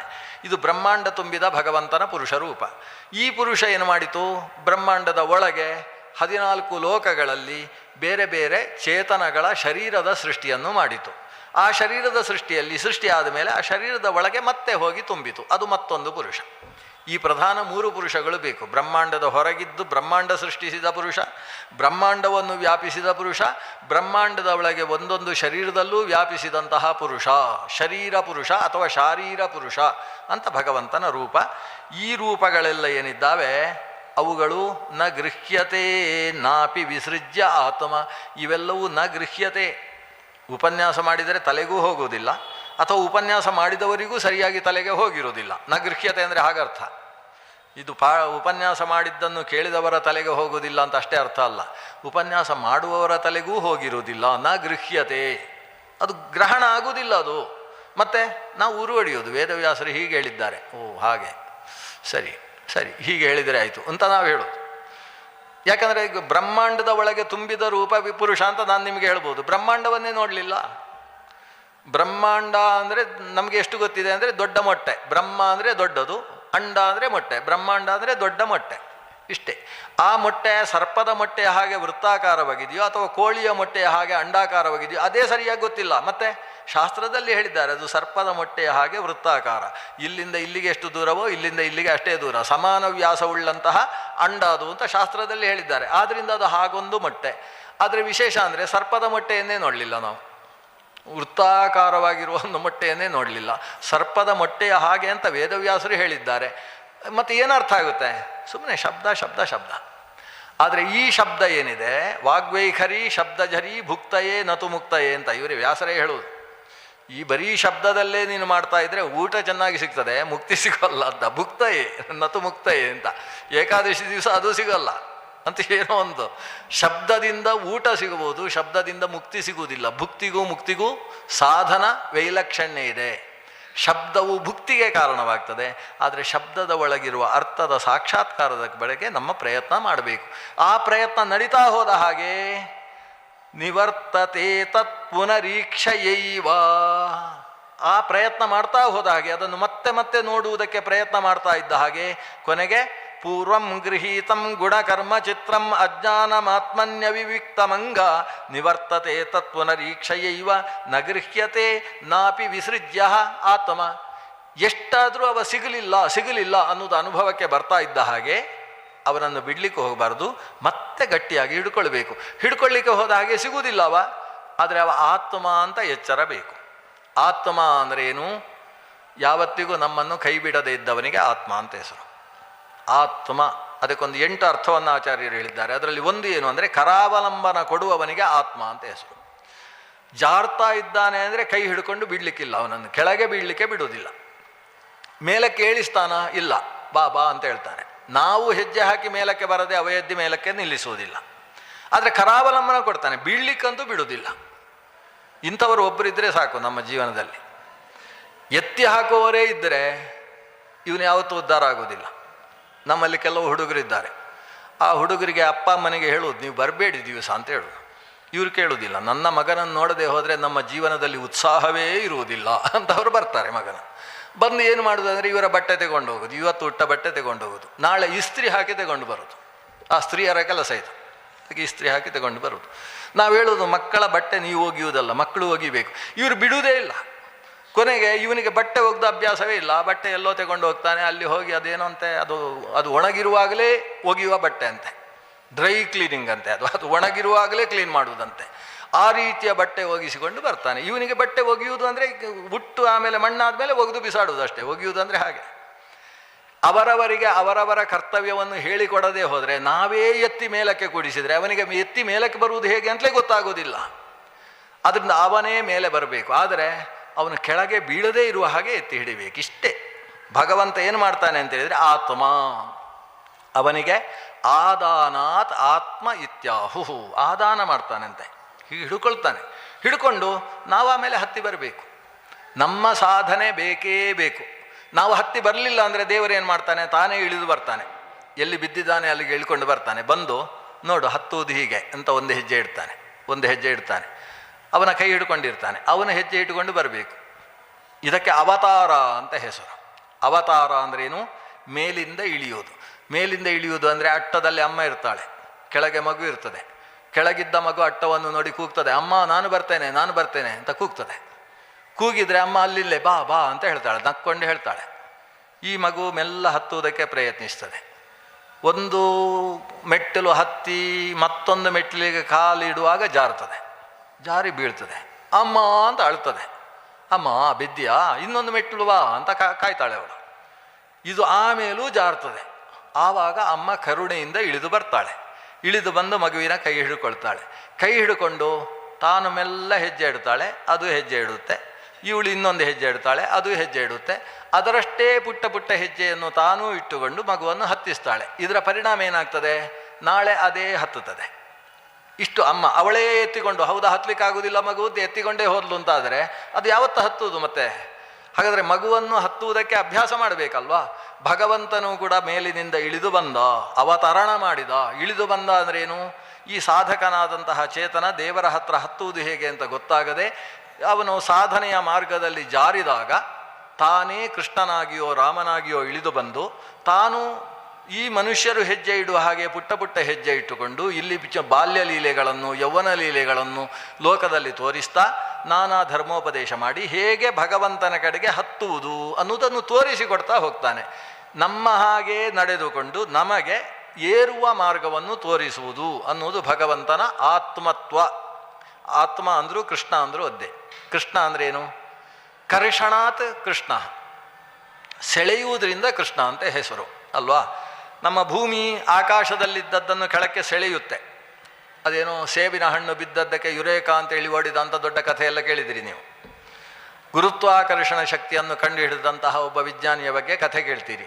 ಅಂದರೆ ಮೇಲಿದ್ದದ್ದು ಕೆಳಗೆ ಯಾಕೆ ಬಿತ್ತು ಅಂತ ಕೇಳಿದರೆ ಭೂಮಿಯಲ್ಲಿ ಕರ್ಷಣ ಶಕ್ತಿ ಇದೆ, ಭಾರವಾದದ್ದನ್ನು ಅದು ಆಕರ್ಷಿಸ್ತದೆ. ಹಾಗಾದರೆ ಕರ್ಷಣ ಉಳ್ಳದ್ದು ಭೂಮಿ. ಭೂಮಿ ಆಕರ್ಷಿಸುವುದು ಮೇಲೆ ಇದ್ದದ್ದನ್ನು ಕೆಳಕ್ಕೆ ಆಕರ್ಷಿಸ್ತದೆ. ಇದೇ ರೀತಿ ಆಕರ್ಷಣ ಶಕ್ತಿ ಅನೇಕದರಲ್ಲಿದೆ. ನಮ್ಮ ವಿಷಯ ಪದಾರ್ಥಗಳು ನಮ್ಮನ್ನು ಆಕರ್ಷಿಸ್ತವೆ. ಶಬ್ದ, ಸ್ಪರ್ಶ, ರೂಪ, ರಸ, ಗಂಧ ಇದು ಆಕರ್ಷಿಸ್ತದೆ. ಏಕಾದಶಿಯ ದಿವಸ ಅದು ಯಾವುದು ಬೇಡ ಅಂತ ಅನಿಸುತ್ತೆ. ಏಕಾದಶಿಯ ದಿವಸ ಒಂದು ಒಳ್ಳೆಯ ಚಲನಚಿತ್ರ ಬಂದಿದೆ, ಹೇಗೆ ಹೋಗೋಣ ಅಂತ ಆ ಹುಡುಗನ ಹತ್ರ ಒಬ್ಬ ಕೇಳಲಿಕ್ಕೆ ಬರ್ತಾನೆ. ಬಂದರೆ ಈ ಹುಡುಗ ಹೇಳ್ತಾನೆ, ಇವತ್ತು ಏಕಾದಶಿ ಏನು ಬೇಡ, ನಾಳೆ ಬೆಳಗ್ಗೆ ಒಳ್ಳೆ ಸಂಧ್ಯಾವಂದನೆ 108 ಗಾಯತ್ರಿ ಮಾಡಿ ಆಮೇಲೆ ಒಂದು ದೇವರ ಪ್ರಸಾದ ಸ್ವೀಕರಿಸಿದರೆ ಏನು ಆನಂದ ಇರ್ತದೆ ಅಂತ. ಅದು ಯಾಕಂದರೆ ವಿಷಯಾ ವಿನಿವರ್ತಂತೆ ನಿರಾಹಾರಸ್ಯ ದೇಹಿನಃ ಅಂತ. ಆಹಾರವನ್ನು ಯಾವಾಗ ತಾನು ಶರೀರದಿಂದ ಹೊರಗೆ ಹಾಕಿದ, ಆಹಾರ ಸ್ವೀಕರಿಸಲಿಲ್ಲ, ಆವಾಗ ಈ ಇಂದ್ರಿಯಗಳು ಬೇಡದೇ ಇದ್ದದ್ರಿಂದ ದೂರ ಇರ್ತದೆ. ಬೇಕಾದರೆ ಒಂದು ಭಜನೆ ಮಾಡುವ ಅಂತ ಅಲ್ಲಿ ಭಜನೆ ಮಾಡಲಿಕ್ಕೆ ಹೋಗ್ತಾರೆ ಹೊರತು ಏನೇನನ್ನೋ ನೋಡುವುದು, ಏನೇನನ್ನೋ ಕೇಳುವುದು ಇವುಗಳನ್ನು ಮಾಡುವುದಿಲ್ಲ. ಆದರೆ ಒಂದು ಇಂದ್ರಿಯ ಏನಾದರೂ ತಿನ್ನಲಿಕ್ಕಿದ್ರೆ ಒಳ್ಳೆಯದು ಅಂತ ಹೇಳ್ತಾನೆ ಇರ್ತದೆ. ರಸವರ್ಜಂ ರಸೋಪ್ಯಸ್ಯ ಪರಂ ದೃಷ್ಟ ನಿವರ್ತತೆ. ನಮ್ಮ ನಿರಾಹಾರದಿಂದ ಉಪವಾಸದಿಂದ ಎಲ್ಲ ಇಂದ್ರಿಯಗಳು ಹಿಡಿತಕ್ಕೆ ಬರ್ತವೆ. ಆದರೆ ರಸನೇಂದ್ರಿಯ ಮಾತ್ರ ಇನ್ನೂ ಅದರ ಆಕಾಂಕ್ಷೆಯಲ್ಲಿರ್ತದೆ. ಅದು ಏಕಾದಶಿಯ ದಿವಸ ಚಿಂತನೆ, ಒಂದು ಮೀಟಿಂಗ್ ಇರ್ತದೆ ಏಕಾದಶಿ ದಿವಸ. ಉಪನ್ಯಾಸ ಮುಗಿದ ಮೇಲೆ ಅಲ್ಲ, ಕೆಲವರಿಗೆ ಉಪನ್ಯಾಸಕ್ಕೆ ಬರುವುದಕ್ಕಿಂತ ಮುಂಚೆ ಮನೆಯಲ್ಲಿ ಪತಿ ಪತ್ನಿಯರು ಕೂತ್ಕೊಂಡು ಮಕ್ಕಳನ್ನು ಸೇರಿಸಿ ನಾಳೆ ಯಾವುದು ಸ್ವೀಟ್ ಆಗ್ಬೋದು, ಯಾವುದಾಗ್ಬೋದು, ಏನು ಕಥೆ ಅಂತ ಒಂದು ಚಿಂತನೆ ಮನೆಯಲ್ಲಿ ಒಂದು ಮೀಟಿಂಗ್ ಮಾಡಲಿಕ್ಕೆ ಉಂಟು. ಯಾಕಂದರೆ ಏಕಾದಶಿ ಉಪವಾಸ ಮಾಡಿದ ಮೇಲೆ ದ್ವಾದಶಿ ಭರ್ಜರಿಯಾಗಿರಬೇಕು ನಮ್ಮದು ಅಂತ ಒಂದು ಆಲೋಚನೆ ಇರ್ತದೆ. ಇದು ಶಾಸ್ತ್ರ ಹೇಳಿದ್ದೆ, ದ್ವಾದಶಿಯ ದಿವಸ ಭರ್ಜರಿ ಆಗಬೇಕು. ಯಾವುದಕ್ಕೆ? ದೇವರಿಗೆ ನೈವೇದ್ಯಕ್ಕೆ ಭರ್ಜರಿ ಆಗಬೇಕು ಅಂತ ಹೇಳಿರೋದು, ನಾವು ತಿನ್ನಲಿಕ್ಕಲ್ಲ. ಅಂತೂ ನಮಗೆ ಸಾಮಾನ್ಯವಾಗಿ ಉಪವಾಸ ಮಾಡಿದಾಗ ಇಂದ್ರಿಯಗಳೆಲ್ಲವೂ ಕೂಡ ಹಿಡಿತಕ್ಕೆ ಬಂದರೂ ರಸನೇಂದ್ರಿಯವು ಮತ್ತೆ ಏನೋ ಆಕಾಂಕ್ಷೆ ಮಾಡ್ತಾ ಇರ್ತದೆ.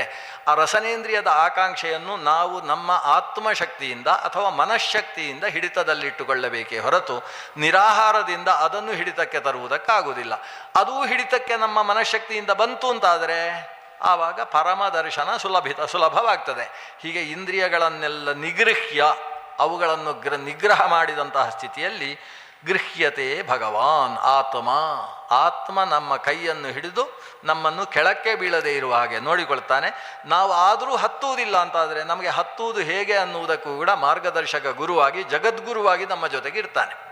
ಅಂದರೆ ಕೃಷ್ಣನನ್ನು ಗುರು ಅಂತ ಅದಕ್ಕೆ ಕರೆಯೋದು. ಜ್ಞಾನ ಮುದ್ರಾಯ ಕೃಷ್ಣಾಯ ಗೀತಾಮೃತದುಹೇ ನಮಃ ಕೃಷ್ಣಂ ವಂದೇ ಜಗದ್ಗುರುಂ. ಕೃಷ್ಣನನ್ನು ಜಗದ್ಗುರು ಅಂತ ಕರೆಯುವುದು ಅದಕ್ಕೋಸ್ಕರ. ಮನುಷ್ಯನಿಗೆ ಹೇಗೆ ಭಗವಂತನ ಕಡೆಗೆ ಹತ್ತುವುದು, ಆಕರ್ಷಣ ಅನ್ನೋದು ವಿಷಯ ಪದಾರ್ಥಗಳು ನಮ್ಮನ್ನು ಆಕರ್ಷಿಸ್ತವೆ, ಆದರೆ ನಮ್ಮನ್ನು ಕೆಳಕ್ಕೆ ಆಕರ್ಷಿಸ್ತವೆ. ಭಗವಂತನೂ ನಮ್ಮನ್ನು ಆಕರ್ಷಿಸ್ತಾನೆ, ಅವ ಕೆಳಗಿನಿಂದ ಮೇಲಕ್ಕೆ ಆಕರ್ಷಿಸ್ತಾನೆ. ವಿಷಯ ಪದಾರ್ಥಗಳನ್ನು ನಾವು ಕೃಷ್ಣ ಅಂತ ಕರೆಯುವುದಿಲ್ಲ, ಯಾಕೆಂದರೆ ಅದು ತೃಷ್ಣ, ಅಂದರೆ ಮೇಲಿನಿಂದ ಕೆಳಕ್ಕೆ ಇಳಿಯತಕ್ಕಂಥವುಗಳು. ಭಗವಂತ ಹಾಗಲ್ಲ, ಕೃಷ್ಣ ಅಂದರೆ ಕರ್ಷಣ, ಅದು ಕೆಳಗಿನಿಂದ ಮೇಲಕ್ಕೆ ಊರ್ಧ್ವಮುಖವಾಗಿ ನಮ್ಮನ್ನು ಆಕರ್ಷಣೆ ಮಾಡುವುದರಿಂದ ಅವನು ಕೃಷ್ಣ. ಕೃಷ್ಣನೇ ಆತ್ಮ. ನಾಪಿ ವಿಸೃಜ್ಯ ಆತ್ಮ. ಪರಮಾತ್ಮನನ್ನು ನಾವು ಧ್ಯಾನಕ್ಕೋಸ್ಕರ ಪ್ರಯತ್ನಿಸಿ ಅವನು ಇನ್ನೂ ಧ್ಯಾನ ವಿಷಯನಾಗಲಿಲ್ಲ ಅಂತ ಹೇಳಿ ಅವನನ್ನು ಬಿಟ್ಟು ಬಿಡುವ ಕೆಲಸ ಮಾಡಬಾರ್ದು.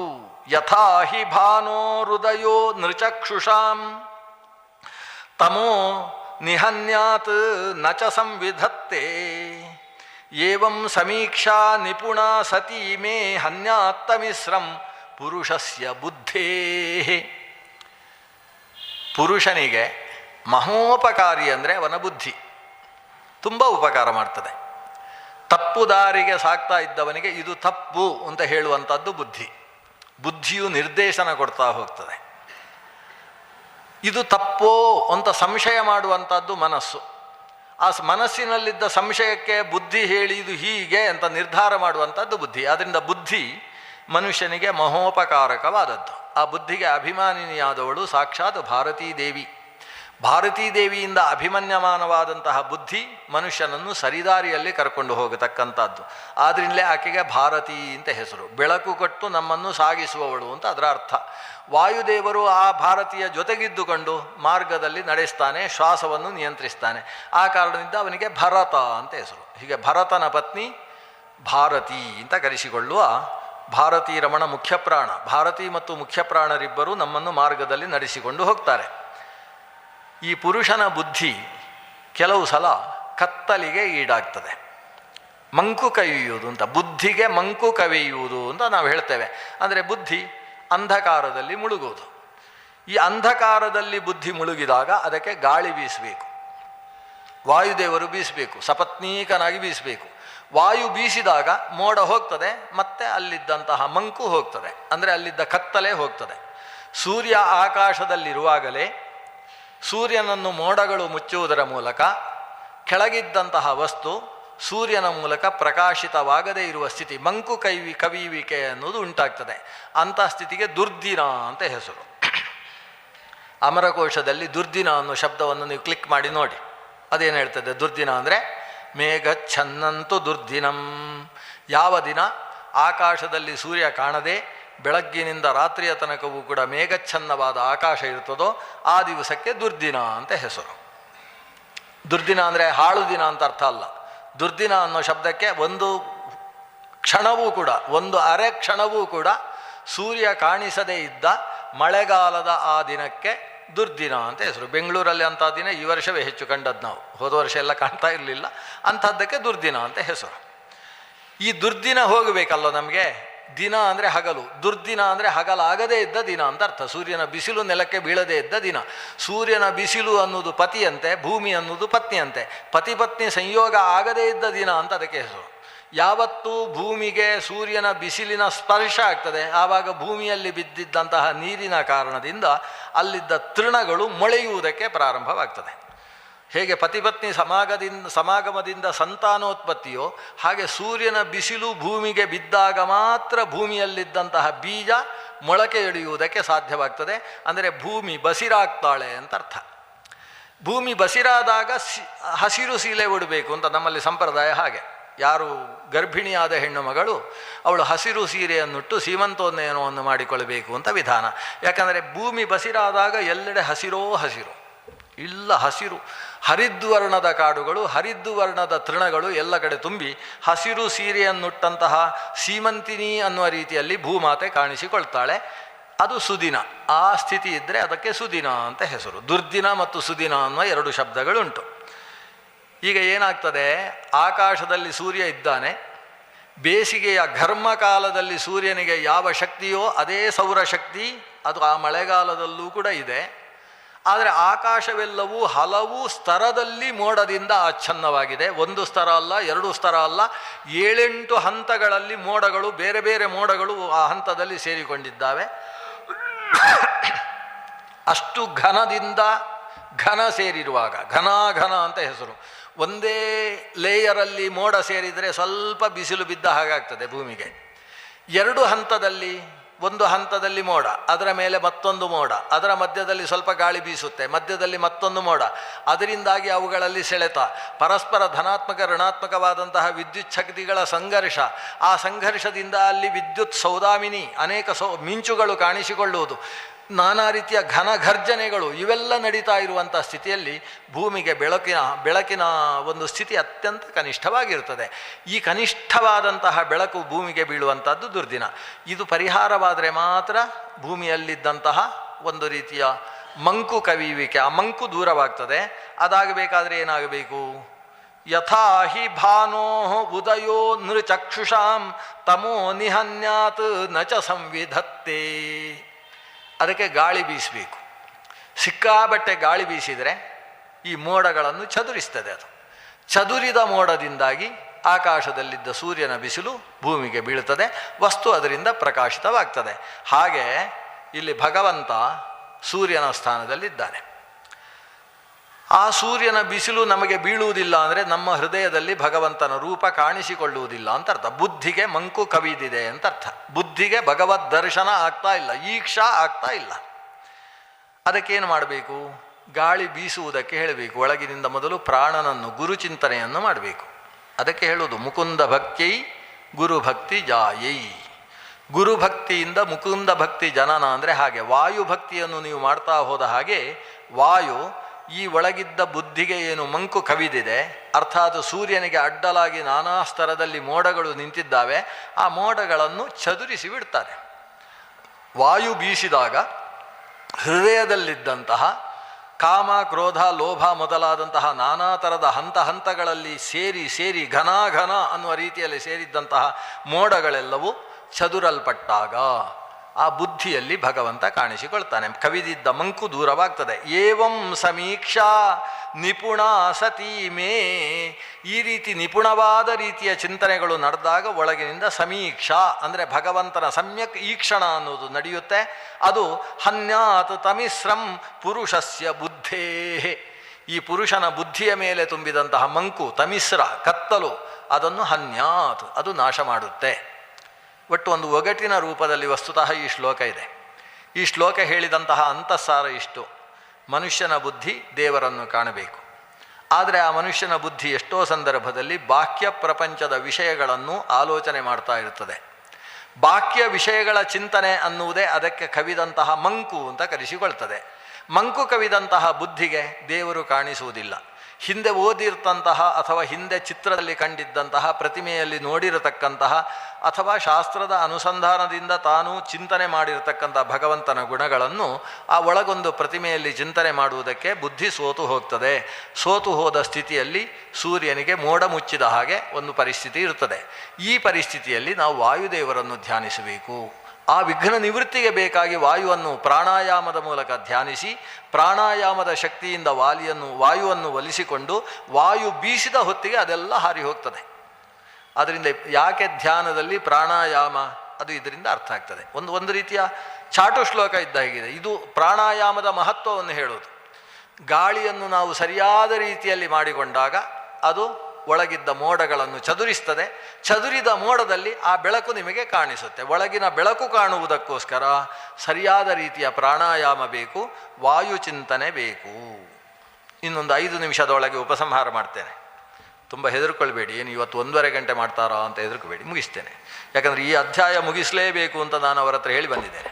ಇವತ್ತು ಮುಗಿಸ್ಬೇಕು ಅದನ್ನು. ಒಂದು 5 ನಿಮಿಷ. ಯೇಷಸ್ವಯಂ ಜ್ಯೋತಿರಜೋಪ್ರಮೇಯ ಮಹಾನುಭೂತಿ ಸಕಲಾನುಭೂತಿ ಏಕೋ ದ್ವಿತೀಯೋ ವಚಸಾಂ ವಿರಾಮ ಏನೇರಿತಾವಾಗ್ರಚನಾಶ್ಚರಂತಿ.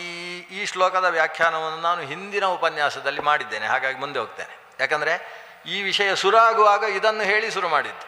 ಭಗವಂತ ಮಹಾನುಭೂತಿ ಯಾಕೆ, ಅನುಭೂತಿ ಯಾಕೆ, ಚಿರಂತನ ಯಾಕೆ, ಸನಾತನ ಯಾಕೆ, ಅಂತಹ ಪರಮಾತ್ಮನನ್ನು ಆತ ಹೃದಯದಲ್ಲಿ ಕಾಣ್ತಾನೆ. ಏತಾವಾನ್ ಆತ್ಮಸಮ್ಮೋಹ ಯದ್ವಿಕಲ್ಪಸ್ತು ಕೇವಲೇ ಆತ್ಮಾಮೃತೆ ಸ್ವಮಾತ್ಮಾನಂ ಅಚಲಂ ಯನ್ನ ಪಶ್ಯತಿ ಯನ್ನಾಮಾಕೃತಿ ಬಿರ್ಗ್ರಾಹ್ಯಂ ಪಂಚವರ್ಣಮಬಾಧಿತಂ ವ್ಯರ್ಥೋ ನಾಪ್ಯರ್ಥವಾದೋಯಂ ದ್ವಯಂ ವಿಂದಂತಿ ಸೂರಯಃ. ಇದಕ್ಕೆ ಆಚಾರ್ಯರ ವಿಶೇಷ ತಾತ್ಪರ್ಯ ಇದೆ. ಈ ಧ್ಯಾನದ ಸ್ಥಿತಿಯಲ್ಲಿ ಒಂದಾಗ್ತಾನೆ ಅಂತ ಕೆಲವು ಕಡೆ ಹೇಳ್ತಾರೆ. ಧ್ಯಾನದಲ್ಲಿ ದೇವರು ಇವನು ಒಂದಾಗಿ ಬಿಡ್ತಾನೆ ಅಂತ. ಒಂದಾಗುವುದು ಅಂದರೆ ಹಾಲು ನೀರು ಒಂದಾಗುವ ಹಾಗೆ ಅಂತ ದೃಷ್ಟಾಂತವು ಅಲ್ಲಿದೆ. ಅಥವಾ ಯಥಾ ನದ್ಯ ಸಮುದ್ರಾಯಣ ಸಮುದ್ರಂ ಪ್ರಾಪ್ಯ ಅಸ್ತಂ ಗಚ್ಚಂತಿ, ಸಮುದ್ರಕ್ಕೆ ಸಾಗತಕ್ಕಂತಹ ನದಿಗಳೆಲ್ಲ ಹೋಗಿ ಸಮುದ್ರದಲ್ಲಿ ಒಂದಾಗುವಂತೆ ಈ ಜೀವ ಪರಮಾತ್ಮನಲ್ಲಿ ಒಂದಾಗುವುದು ಅನ್ನುವುದು ತುರಿಯ ಸ್ಥಿತಿ. ಅದೊಂದು ಧ್ಯಾನದ ಎತ್ತರದ ಸ್ಥಿತಿ ಅಂತ ವರ್ಣನೆ ಇದೆ. ಮೋಕ್ಷದಲ್ಲೂ ಹಾಗೆ, ಧ್ಯಾನಕ್ಕೂ ಮೋಕ್ಷಕ್ಕೂ ಒಂದು ಹತ್ತಿರದ ಸಂಬಂಧ ಇದೆ. ಇಲ್ಲಿ ದೇವರು ಒಂದಾಗ್ತಾನಾ? ಒಂದಾಗುವುದು ಹೌದು, ಒಂದು ಕಡೆಯಲ್ಲಿ ಸೇರುವುದು ಅಂತ ಅರ್ಥ. ಈಗ ಆ ವಿಷಯದಲ್ಲಿ ಎಲ್ಲರೂ ಒಂದಾದರು ಅಂದರೆ, ಮೊದಲು ಆ ಕಡೆ ಈ ಕಡೆ ಹೇಳ್ತಾ ಇದ್ರು. ಈಗ ನಾಳೆ ದ್ವಾದಶಿ, ಯಾವುದು ಸ್ವೀಟ್ ಮಾಡೋದು, ಹಯಗ್ರೀವ ಮಾಡೋಣ ಮೈಸೂರು ಪಾಕ್ ಮಾಡುವ ಅಂತ 2 ವಿಚಾರ. ಮನೆಯವರು ಹೇಳ್ತಾರೆ ಮೈಸೂರು ಪಾಕೇ ಆಗಬೇಕು, ಯಾಕಂದರೆ ನಾಳೆ ಮಾಡಿದರೆ ನಾಡಿದ್ದುಗೂ ಆಗ್ತದೆ ಅಂತ. ಈ ಯಜಮಾನರು ಹೇಳ್ತಾರೆ ಇಲ್ಲ, ನಾಳೆ ಮಾಡಿದ್ದು ನಾಳೆಗೇ ಮುಗಿಬೇಕು, ನಾಡಿದ್ದು ಅದನ್ನೇ ತಿನ್ನುವ ಹಣೆ ಬರಹ ಯಾಕೆ ನನಗೆ, ಇವನು ಹಯಗ್ರೀವವೇ ಆಗಬೇಕು ಅಂತ ಇಬ್ಬರಲ್ಲಿ ಗಲಾಟೆ ಆಯಿತು. ಗಲಾಟೆ ಆಗಿ ಆಮೇಲೆ ಮಗು ಬಂತು ಶಾಲೆಯಿಂದ. ಶಾಲೆ ಬಗ್ಗೆ ಮಗು ಬಂದು ಕೂಡಲೇ ಮಗುವಿಗೆ ಯಾವುದು ಇಷ್ಟ? ಅಮ್ಮ ಕೇಳಿದ್ನು, ಹಯಗ್ರೀವ ಇಷ್ಟ. ಹಾಗಾದರೆ ಹಯಗ್ರೀವ ಇಬ್ಬರು ಒಂದಾದರು ಅಂತ ಕರೀತಾರೆ ಇದಕ್ಕಲ್ವಾ. ಗಂಡ ಹೆಂಡತಿ ಇಬ್ಬರು ಒಂದಾದರು ಅಂದರೆ ಅರ್ಥ ಏನು? ಒಂದೇ ವಿಷಯದಲ್ಲಿ ಸಮಾನ ಮನಸ್ಕರಾದರು ಅಂತ ಅರ್ಥ. ಒಂದಾಗುವಿಕೆ ಅಂದರೆ ಇದನ್ನು ಮತ್ಯೈಕ್ಯ ಅಂತ ಕರೀತಾರೆ. ಮನಸ್ಸು ಒಂದಾಗುವುದಕ್ಕೆ ಇಬ್ಬರು ಒಂದಾದರು. ಆ ಬ್ರಾಹ್ಮಣರೆಲ್ಲ ಆ ತತ್ವದ ವಿಷಯದಲ್ಲಿ ಒಂದಾದರು ಅಂದರೆ ಆ ವಿಷಯದಲ್ಲಿ ಗಲಾಟೆ ಮಾಡ್ತಾ ಇದ್ದವರು ಒಪ್ಪಿಕೊಂಡ್ರು ಅಂತ ಅರ್ಥ. ಅಥವಾ ಸಾಯಂಕಾಲದ ಹೊತ್ತು ಹಸುಗಳೆಲ್ಲ ಬಂದು ಕೊಟ್ಟಿಗೆಯಲ್ಲಿ ಒಂದಾದವು, ಎಲ್ಲವೂ ಬಂದು ಗೋಷ್ಠದಲ್ಲಿ ಒಂದಾದವು ಅಂದರೆ ಅರ್ಥ ಏನು? ಒಂದು ಜಾಗದಲ್ಲಿ ಸೇರಿದವು ಅಂತ. ಮೋಕ್ಷದಲ್ಲಿ ಒಂದಾಗುವುದು ಅಂದರೆ ವೈಕುಂಠವೆಂಬ ಒಂದು ಜಾಗದಲ್ಲಿ ಹೋಗಿ ಎಲ್ಲರೂ ಸೇರುವುದು. ಮೋಕ್ಷದಲ್ಲಿ ಒಂದಾಗುವುದು ಅಂದರೆ ಭಗವಂತನ ಬುದ್ಧಿ ಮತ್ತು ಜೀವನ ಬುದ್ಧಿ ಸಮಾನ ವಿಷಯಕವಾಗುವುದು. ಇವನು ಏನು ಆಲೋಚನೆ ಮಾಡ್ತಾನೆ, ದೇವರ ಆಲೋಚನೆ ಮಾಡಿದ್ದನ್ನೇ ಮಾಡ್ತಾನೆ. ಆದ್ದರಿಂದ ಇವನು ಸಂಕಲ್ಪ ಮಾಡಿದ ಕೂಡಲೇ ಇವನಿಗೆ ಸಿಗುತ್ತೆ. ಯಾಕಂದರೆ ದೈವ ಬುದ್ಧಿ ಮತ್ತು ಇವನ ಬುದ್ಧಿ ಸಮಾನ ವಿಷಯಕವಾಯ್ತಲ್ವ. ಯಂ ಸುಖೀ ಕಾಮಯತೀರ್ಥ ಮಾತ್ರ ಸಂಕಲ್ಪ ಮಾತ್ರಾತ್ ಸಕಲೋಪಿ ಸಸ್ಯಾತ್. ಮೋಕ್ಷದಲ್ಲಿ ಬಯಸಿದ ಕೂಡಲೇ ಸಿಗುತ್ತೆ. ಯಾಕಂದರೆ ಇಚ್ಛಾ ಮಾತ್ರಂ ಪ್ರಭೋ ಸೃಷ್ಟಿ, ಭಗವಂತ ಅದನ್ನೇ ಬಯಸಿದ, ಅದಕ್ಕೆ ಅದು ಸಿಗ್ತದೆ ಅಂತ. ಈ ರೀತಿಯ ಏಕೀಭಾವ ಅನ್ನೋದು ಮೋಕ್ಷದಲ್ಲಿ ಉಂಟಾಗ್ತದೆ ಹೊರತು ಧ್ಯಾನ ಸ್ಥಿತಿಯಲ್ಲಾಗಲಿ ಮೋಕ್ಷದ ಸ್ಥಿತಿಯಾಗಲಿ ಆ ಚೇತನ ಎರಡನ್ನು ಕಾಣ್ತಾನೇ ಇರ್ತಾನೆ. ದ್ವಯಂ ವಿಂದಂತಿ ಸೂರಯ, ಧ್ಯಾನದಲ್ಲಾಗಲಿ ಮೋಕ್ಷದಲ್ಲಾಗಲಿ ದ್ವಯಂ ವಿಂದಂತಿ ಸೂರಯ. ಜ್ಞಾನಿಗಳು ಎರಡನ್ನು ಕಾಣ್ತಾರೆ. ನಾನು ನನ್ನನ್ನು ನಿಯಂತ್ರಿಸುವ ಶಕ್ತಿ, ಅದು ಮೋಕ್ಷದಲ್ಲೂ ಅಷ್ಟೇ ಧ್ಯಾನದಲ್ಲೂ ಅಷ್ಟೇ. ಆದರೆ ಎರಡು ಒಂದಾಗಿರ್ತದೆ. ಒಂದಾಗಿರುವುದು ಅಂದರೆ ಒಟ್ಟಿಗೆ ಸೇರಿರ್ತದೆ, ಒಂದು ಜಾಗದಲ್ಲಿರ್ತದೆ, ಒಂದೇ ವಿಷಯದಲ್ಲಿರ್ತದೆ, ಈ ಅರ್ಥವೇ ಹೊರತು ಅದು ವ್ಯರ್ಥೋ ನಾಪ್ಯರ್ಥವಾದೋಯಂ ದ್ವಯಂ ವಿಂದಂತಿ ಸೂರಯ. ಇದು ವ್ಯರ್ಥವಾದವಲ್ಲಪ್ಪ, ಇದು ಅರ್ಥವಾದ. ವೇದವ್ಯಾಸರು ಪ್ರಾಸಬದ್ಧವಾಗಿ ಹೇಳೋದು, ಈಗ ನಾನು ಏನು ದ್ವಯಂ ವಿಂದಂತಿ ಸೂರ್ಯ ಅಂತೇನು ಹೇಳ್ತಾ ಇದ್ದೇನೆ, ನಾಯಂ ವ್ಯರ್ಥವಾದ ಕಿಂತು ಅರ್ಥವಾದ. ವ್ಯರ್ಥವಾದ ಅಂತೇಳಿದರೆ ಸುಮ್ಮನೆ ಹೇಳೋದು, ಇಲ್ಲಿರುವುದು ಸುಮ್ಮನೆ ಅಲ್ಲಿರುವುದು ನಮ್ಮನೆ ಅಂತುಂಟಲ್ವ, ಹಾಗೆ ಸುಮ್ಮನೆ ಪ್ರಯೋಜನಕ್ಕೆ ಬಾರದ ಮಾತಿಗೆ ವ್ಯರ್ಥವಾದ ಅಂತ ಹೆಸರು. ಅರ್ಥವಾದ ಅಂದರೆ ಅರ್ಥಪೂರ್ಣವಾದ ವಾದ, ಅದು ಅರ್ಥವಾದ. ಇಲ್ಲಿ ಕೆಲವರೆಲ್ಲ ಅರ್ಥವಾದ ಅನ್ನೋದಕ್ಕೆ ಏನೋ ಎಡವಟ್ಟು ಅರ್ಥ ಮಾಡಿದ್ದಾರೆ. ಅದಕ್ಕೆ ಆಚಾರ್ಯರು ತಾತ್ಪರ್ಯ ಕೊಟ್ಟು ಹೇಳ್ತಾರೆ, ಇಲ್ಲಿ ಅರ್ಥವಾದ ಅಂತ ಹೇಳಿದರೆ ಮೀಮಾಂಸಕರು ಹೇಳುವಂತಹ ಅರ್ಥವಾದ ಅಲ್ಲ. ಅರ್ಥವಾದ ಅಂದರೆ ಅರ್ಥಯುಕ್ತವಾದಂತಹ ವಾದ. ಜೀವ ಪರಮಾತ್ಮರು ಭಿನ್ನರು, ಧ್ಯಾನದಲ್ಲೂ ಕೂಡ ಭೇದದ ಉಪಾಸನೆಯೇ ನಡೆಯಬೇಕು. ಅಯಥಾರ್ಥವಾದ ಉಪಾಸನೆಯನ್ನು ಎಂದೂ ಕೂಡ ಮಾಡುವ ಹಾಗಿಲ್ಲ. ಇದು ಅರ್ಥವಾದವೇ ಹೊರತು ವ್ಯರ್ಥವಾದ ಅಲ್ಲ. ಆದ್ದರಿಂದ ಜೀವ ಪರಮಾತ್ಮರ ಭೇದದ ಚಿಂತನೆಯ ಜೊತೆಗೆ ಧ್ಯಾನ ನಡೆಯತಕ್ಕದ್ದು. ಇಷ್ಟಾದ ಮೇಲೆ ಒಂದು 3 ಶ್ಲೋಕಗಳಲ್ಲಿ ಒಂದು ಪ್ರಮುಖವಾದ ವಿಷಯವನ್ನು ಹೇಳ್ತಾರೆ. ಏನಂದರೆ, ನೀನು ಈ ರೀತಿಯ ಧ್ಯಾನ, ಈ ರೀತಿಯ ಯೋಗ, ಈ ರೀತಿಯ ಸಾಧನೆ ನೀನು ನಡೆಸಬೇಕಪ್ಪ. ಧ್ಯಾನವಿಲ್ಲದವನ ಜೀವನಕ್ಕೆ ಅರ್ಥವಿಲ್ಲ. ಕೇವಲ ಜಪ, ಕೇವಲ ಪಾರಾಯಣ, ಕೇವಲ ಅಧ್ಯಯನ ಅದು ಜೀವನದ ಪರಮ ಸಾಧನೆ ಅಲ್ಲ. ಎಲ್ಲವನ್ನೂ ಬಿಟ್ಟು ಗ್ರಂಥವನ್ನು ರಚಿಸಿದವನ ಬಗ್ಗೆ, ಗ್ರಂಥ ರಚನೆಯಲ್ಲಿ ಬಂದಂತಹ ವಿಷಯಗಳ ಬಗ್ಗೆ, ಅಲ್ಲಿರುವ ಶಬ್ದಗಳ ಬಗ್ಗೆ ಎಲ್ಲವನ್ನೂ ಹೊರಗೆ ಹಾಕಿ ಆ ಶಬ್ದದ ಅರ್ಥವನ್ನಷ್ಟೇ ಹೃದಯದಲ್ಲಿ ಆಲೋಚನೆ ಮಾಡುವ ಧ್ಯಾನ ಇದೆ ಅಲ್ವಾ, ಆ ಧ್ಯಾನವೇ ಮನುಷ್ಯನನ್ನು ಯೋಗಿಯನ್ನಾಗಿಸುವುದು. ಯೋಗಿ ಅಂತ ಅನಿಸಬೇಕಾದ್ರೆ ಅವ ಯೋಗ ಅಂದರೆ ಧ್ಯಾನವನ್ನು ಅನುಷ್ಠಾನ ಮಾಡಬೇಕು. ಆದರೆ ಆ ಯೋಗ ಅಪಕ್ವದ ಸ್ಥಿತಿಯಲ್ಲೇ ಉಳಿಯಬಾರದು, ಅದಕ್ಕೆ ಪಕ್ವತೆಯನ್ನು ಸಂಪಾದಿಸಬೇಕು. ಯೋಗಿನಃ ಅಪಕ್ವ ಯೋಗಸ್ಯ ಯುಂಜತಃ ಕಾಲ ಉತ್ಥಿತೈ ಉಪಸರ್ಗೈ ವಿಹನ್ಯೇತ ತತ್ರಾಯಂ ವಿಹಿತೋ ವಿಧಿ. ಆ ಯೋಗವನ್ನು ಸಾಧನೆ ಮಾಡುವಾಗ, ಧ್ಯಾನಕ್ಕೋಸ್ಕರ ಪ್ರಯತ್ನ ಪಡುವಾಗ ಅನೇಕ ಕಾರಣದಿಂದ ತೊಂದರೆಗಳು ಬರ್ತವೆ. ಒಂದೋ ಜ್ವರ ಬರುವುದು. ಧ್ಯಾನ ಮಾಡಲಿಕ್ಕೆ ಕೂತ್ರೆ ಸಾಕು ಅವನಿಗೆ ಜ್ವರ. ಕೆಲವರಿಗೆ ಹಾಗಲ್ಲ, ಧ್ಯಾನಕ್ಕೆ ಅಂತ ಹೀಗೆ ಕೂತ್ರೆ ತಲೆನೋವು ಶುರುವಾಗೋದು. ಅವನು ಹೋಗಿ ಡಾಕ್ಟ್ರ್ ಹತ್ರ ಕೇಳಿದರೆ ಅದು ಸೈನಸ್ ಪ್ರಾಬ್ಲಮ್ ಅಂತ ಹೇಳ್ತಾರೆ. ಸೈನಸ್ ಅಂದರೆ ಏನು ಅಂತೇಳಿ ಆಮೇಲೆ ಇಂಟರ್ನೆಟ್ ತೆಗೆದು ನೋಡಿದರೆ ಅದೇನಿಲ್ಲ, ಮೂಗಿನಲ್ಲೇ ಇರುವುದು ಅಂತ ಉತ್ತರ ಗೊತ್ತಾಗ್ತದೆ. ಹೌದು, ಅಲ್ಲೇ ಇರುವುದಾ, ಹೇಗೆ ಸರಿ ಮಾಡುವುದು? ಡಾಕ್ಟ್ರ್ ಏನೋ ಹೇಳ್ತಾರೆ, ಶಾಸ್ತ್ರ ಹೇಳುತ್ತೆ ಪ್ರಾಣಾಯಾಮ ಮಾಡು ಅಂತ ಹೇಳುತ್ತೆ. ಸರಿಯಾದ ರೀತಿಯ ಪ್ರಾಣಾಯಾಮ ಮಾಡದೇ ಇದ್ದದ್ದೇ ಧ್ಯಾನಕ್ಕೆ ಬಂದಂತಹ ಒಂದು ಸಮಸ್ಯೆ, ತೊಂದರೆಯಾಗಿರ್ತದೆ. ಹಾಗಾದರೆ ಧ್ಯಾನದ ಹೊತ್ತಿಗೆ ಅನಾರೋಗ್ಯ ಕಾರಣದಿಂದಲೋ ಅಥವಾ ಮಳೆ ಸುರಿಯುವುದು, ವಿಷಮ ಶೀತಗಳು ಇವೆಲ್ಲ ಉಂಟಾಗುವುದು, ಇಂಥದ್ದು ಆದಿಭೌತಿಕವಾದ, ಆದಿದೈವಿಕವಾದ, ಆಧ್ಯಾತ್ಮಿಕವಾದ ಯಾವುದೋ ತೊಂದರೆಗಳು ಮನುಷ್ಯನಿಗೆ ಉಪಸರ್ಗೈ ವಿಹನ್ಯೇತ, ತೊಂದರೆಗಳಿಂದ ನಮ್ಮ ಯೋಗ ನಿಂತು ಹೋಗುವ ಸಾಧ್ಯತೆ ಇದೆ. ತತ್ರಾಯಂ ವಿಹಿತೋ ವಿಧಿ. ಅದಕ್ಕೋಸ್ಕರ ಕೆಲವು ವಿಧಿಯನ್ನು ಹೇಳ್ತೇನೆ. ಧ್ಯಾನಕ್ಕೆ ಸಮಸ್ಯೆ ಬಂದರೆ ಮೊದಲನೇದ್ದೇನು ಗೊತ್ತೋ, ಉಪವಾಸ ಮಾಡು. ನೋಡಿ, ಭಾಳ ಸುಲಭ. ಮೊದಲನೇದು ಉಪವಾಸ. ಧ್ಯಾನಕ್ಕೆ ತೊಂದರೆ ಬಂದರೆ ಉಪವಾಸ ಮಾಡು. ಯಾಕಂದರೆ ಎಷ್ಟೋ ತೊಂದರೆ ಬರುವುದು ತಿಂದದ್ದು ಜಾಸ್ತಿಯಾಗಿಯೇ ತೊಂದರೆ ಬರುವುದು.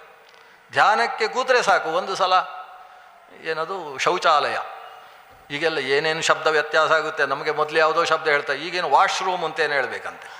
ಶಬ್ದಗಳೆಲ್ಲ ಒಂದು ಶಬ್ದ ಗಲೀಜಾದರೆ ಅದಕ್ಕೆ ಒಂದು ಹೊಸ ಶಬ್ದ ಹಾಕೋದು. ನಾಳೆ ಅದಕ್ಕೆ ಟೆಂಪಲ್ ರೂಮ್ ಅಂತ ಹೆಸರು ಇಡಲಿಕ್ಕೂ ಸಾಕು. ಇವರು ಶುದ್ಧತೆ ಕಾಡಿಸಬೇಕು ಒಂದೊಂದು ಹೆಸರು. ಇವನಿಗೇನೋ ಧ್ಯಾನಕ್ಕೆ ಕೂತ ಕೂಡಲೇ ಅವನಿಗೆ ಯಾವುದೋ ಸಮಸ್ಯೆಗಳು ಕಾಣ್ತವೆ. ಅದಕ್ಕೆ ಮೂಲ ಕಾರಣ ತಿಂದ ಆಹಾರದ ವ್ಯತ್ಯಯವೂ ಕಾರಣವಾಗಿರ್ತದೆ. ಅದರಿಂದ ಆಹಾರದ ನಿಯಂತ್ರಣವನ್ನು ಮೊದಲು ಸಂಸಾಧನೆ ಮಾಡಬೇಕು. ಯೋಗ ಧಾರಣಯ ಕಾಂಶ್ಚಿತ್ ಆಸನೈ ಧಾರಣಾನ್ವಿತೈ ತಯೋ ತಪೋ ಮಂತ್ರೌಷಧೈ ಕಾಂಶ್ಚಿತ್ ಉಪಸರ್ಗಾನ್ ವಿನಿರ್ದಹೇತ್. ಯೋಗ ಧಾರಣೆಯಿಂದ ಅರ್ಥಾತ್ ಆಹಾರದ ನಿಯಂತ್ರಣದಿಂದ, ಆಸನದ ದಾರ್ಢ್ಯದಿಂದ, ಧಾರಣೆ ಮಾಡುವುದರಿಂದ, ಧಾರಣ ಅಂತೇಳಿದರೆ ಒಂದು ಚಿನ್ನವಾಗಿ ದೇವರ ಆಲೋಚನೆ ಮಾಡುವುದು. ಆಮೇಲೆ ತಪಸ್ಸಿನ ಮೂಲಕ ಮಂತ್ರವನ್ನು ಯಾವುದೋ ಜಪಕ್ಕೆ ಕೊಡುವುದು. ನೀನು ಹಯಗ್ರೀವ ಮಂತ್ರ 1000 ಮಾಡು, ಆವಾಗ ಧ್ಯಾನಕ್ಕೆ ಬಲ ಬರ್ತದೆ ಅಂತ ಮಂತ್ರ ಮಾಡುವುದರಿಂದ. ಆಮೇಲೆ ಔಷಧ, ಸ್ವಲ್ಪ ಧ್ಯಾನಕ್ಕೆ ಕೂತ್ರೆ ಕೆಲವರಿಗೆ ನಿದ್ದೆ ಬರ್ತದೆ, ಅಕ್ಕಪಕ್ಕದವರಿಗೂ ನಿದ್ದೆ ಬರುವ ಹಾಗೆ ನಿದ್ದೆ ಮಾಡ್ತಾರೆ ಧ್ಯಾನಕ್ಕೆ ಕೂತವರು. ಅಂಥವರಿಗೆ ಏನಾದರೂ ಔಷಧವೇ ಕೊಡಬೇಕಾಗ್ತದೆ. ಸ್ವಲ್ಪ ನಿದ್ದೆ ಹೋಗುವುದಕ್ಕೆ ಔಷಧೋಪಚಾರಗಳಿಂದ. ಇನ್ನು ಕೆಲವನ್ನು ಆಹಾರ ಜಯ ಪಥ್ಯವನ್ನು ಮಾಡುವುದರ ಮೂಲಕ ಕಾಂಶ್ಚಿತ್ ಉಪಸರ್ಗ ಅಂದರೆ ಅದಕ್ಕೆ ಸಮಸ್ಯೆಯನ್ನು ಉಂಟು ಮಾಡ್ತಕ್ಕಂತಹ ತೊಂದರೆಗಳನ್ನು ಆತ ಪರಿಹರಿಸಿಕೊಳ್ಳಬೇಕು. ಅದು ಹೇಗೆ ಪರಿಹರಿಸಿಕೊಳ್ಳುವುದು ಅನ್ನೋದಕ್ಕೆ ವಿವರಣೆ ಸ್ವಲ್ಪ ಇದೆ. ಅದು ಈ ಅಧ್ಯಾಯದ ಕೊನೆಯ ಶ್ಲೋಕ. ಅದನ್ನು ಮತ್ತೆ ನಾಳೆ 6:15 ಸೇರಿದಾಗ ಅವಲೋಕನ ಮಾಡೋಣ. ನಾಳೆಗೆ ಉಪದೇಶದ ವಿಷಯ ನಾಳೆಗೆ ಮುಗೀತದೆ. ಇನ್ನಿರುವುದು ಒಂದು 8 ಶ್ಲೋಕ ಇರುವುದು. ಉಪದೇಶ ಅಲ್ಲಿಗೆ ಮುಗೀತದೆ. ಆಮೇಲೆ ಉಪಸಂಹಾರದ ಕಥೆ ಉಳ್ಕೊಳ್ತದೆ. ಅದನ್ನು ನಾವು ನಾಡಿದ್ದು ಮಾಡುವುದು. ನಾಡಿದ್ದು ಎಲ್ಲ ವ್ಯವಸ್ಥೆ ನಾರಾಯಣಾಚಾರ್ಯ ವ್ಯವಸ್ಥೆ ಮಾಡ್ತಾ ಇದ್ದಾರೆ. ಏನು ಶಬ್ದ ಆಗದೇ ಇರುವ ಹಾಗೆ ರುದ್ರದೇವರು, ನಾಡಿದ್ದು ರುದ್ರದೇವರ ದಿವಸ ಅಲ್ವಾ, ಇದು ರುದ್ರದೇವರೇ ಹೇಳ್ತಾ ಇರುವ ಶ್ರೀಕೃಷ್ಣನ ಕಥೆ ಅಲ್ವಾ, ಶುಕಾಚಾರ್ಯರ ಕಥೆ. ಹಾಗಾಗಿ ಈ ಉದ್ಧವ ಗೀತೆಯನ್ನು ಉಪಸಂಹಾರ ಮಾಡುವುದು ಶಿವರಾತ್ರಿಯ ದಿವಸ. ಅವತ್ತು 6:30ಯಿಂದ 7 ಗಂಟೆಯ ತನಕ ಇಲ್ಲಿ ಕೊನೆಯ ಭಾಗ ಅಂದರೆ ಇದರ ಉಪಸಂಹಾರ ಭಾಗ ಏನಿದೆ ಅದನ್ನು ನಾಡಿದ್ದು ಅವಲೋಕನೆ ಮಾಡೋಣ. ಶ್ರೀಕೃಷ್ಣಾರ್ಪಣಮಸ್ತು.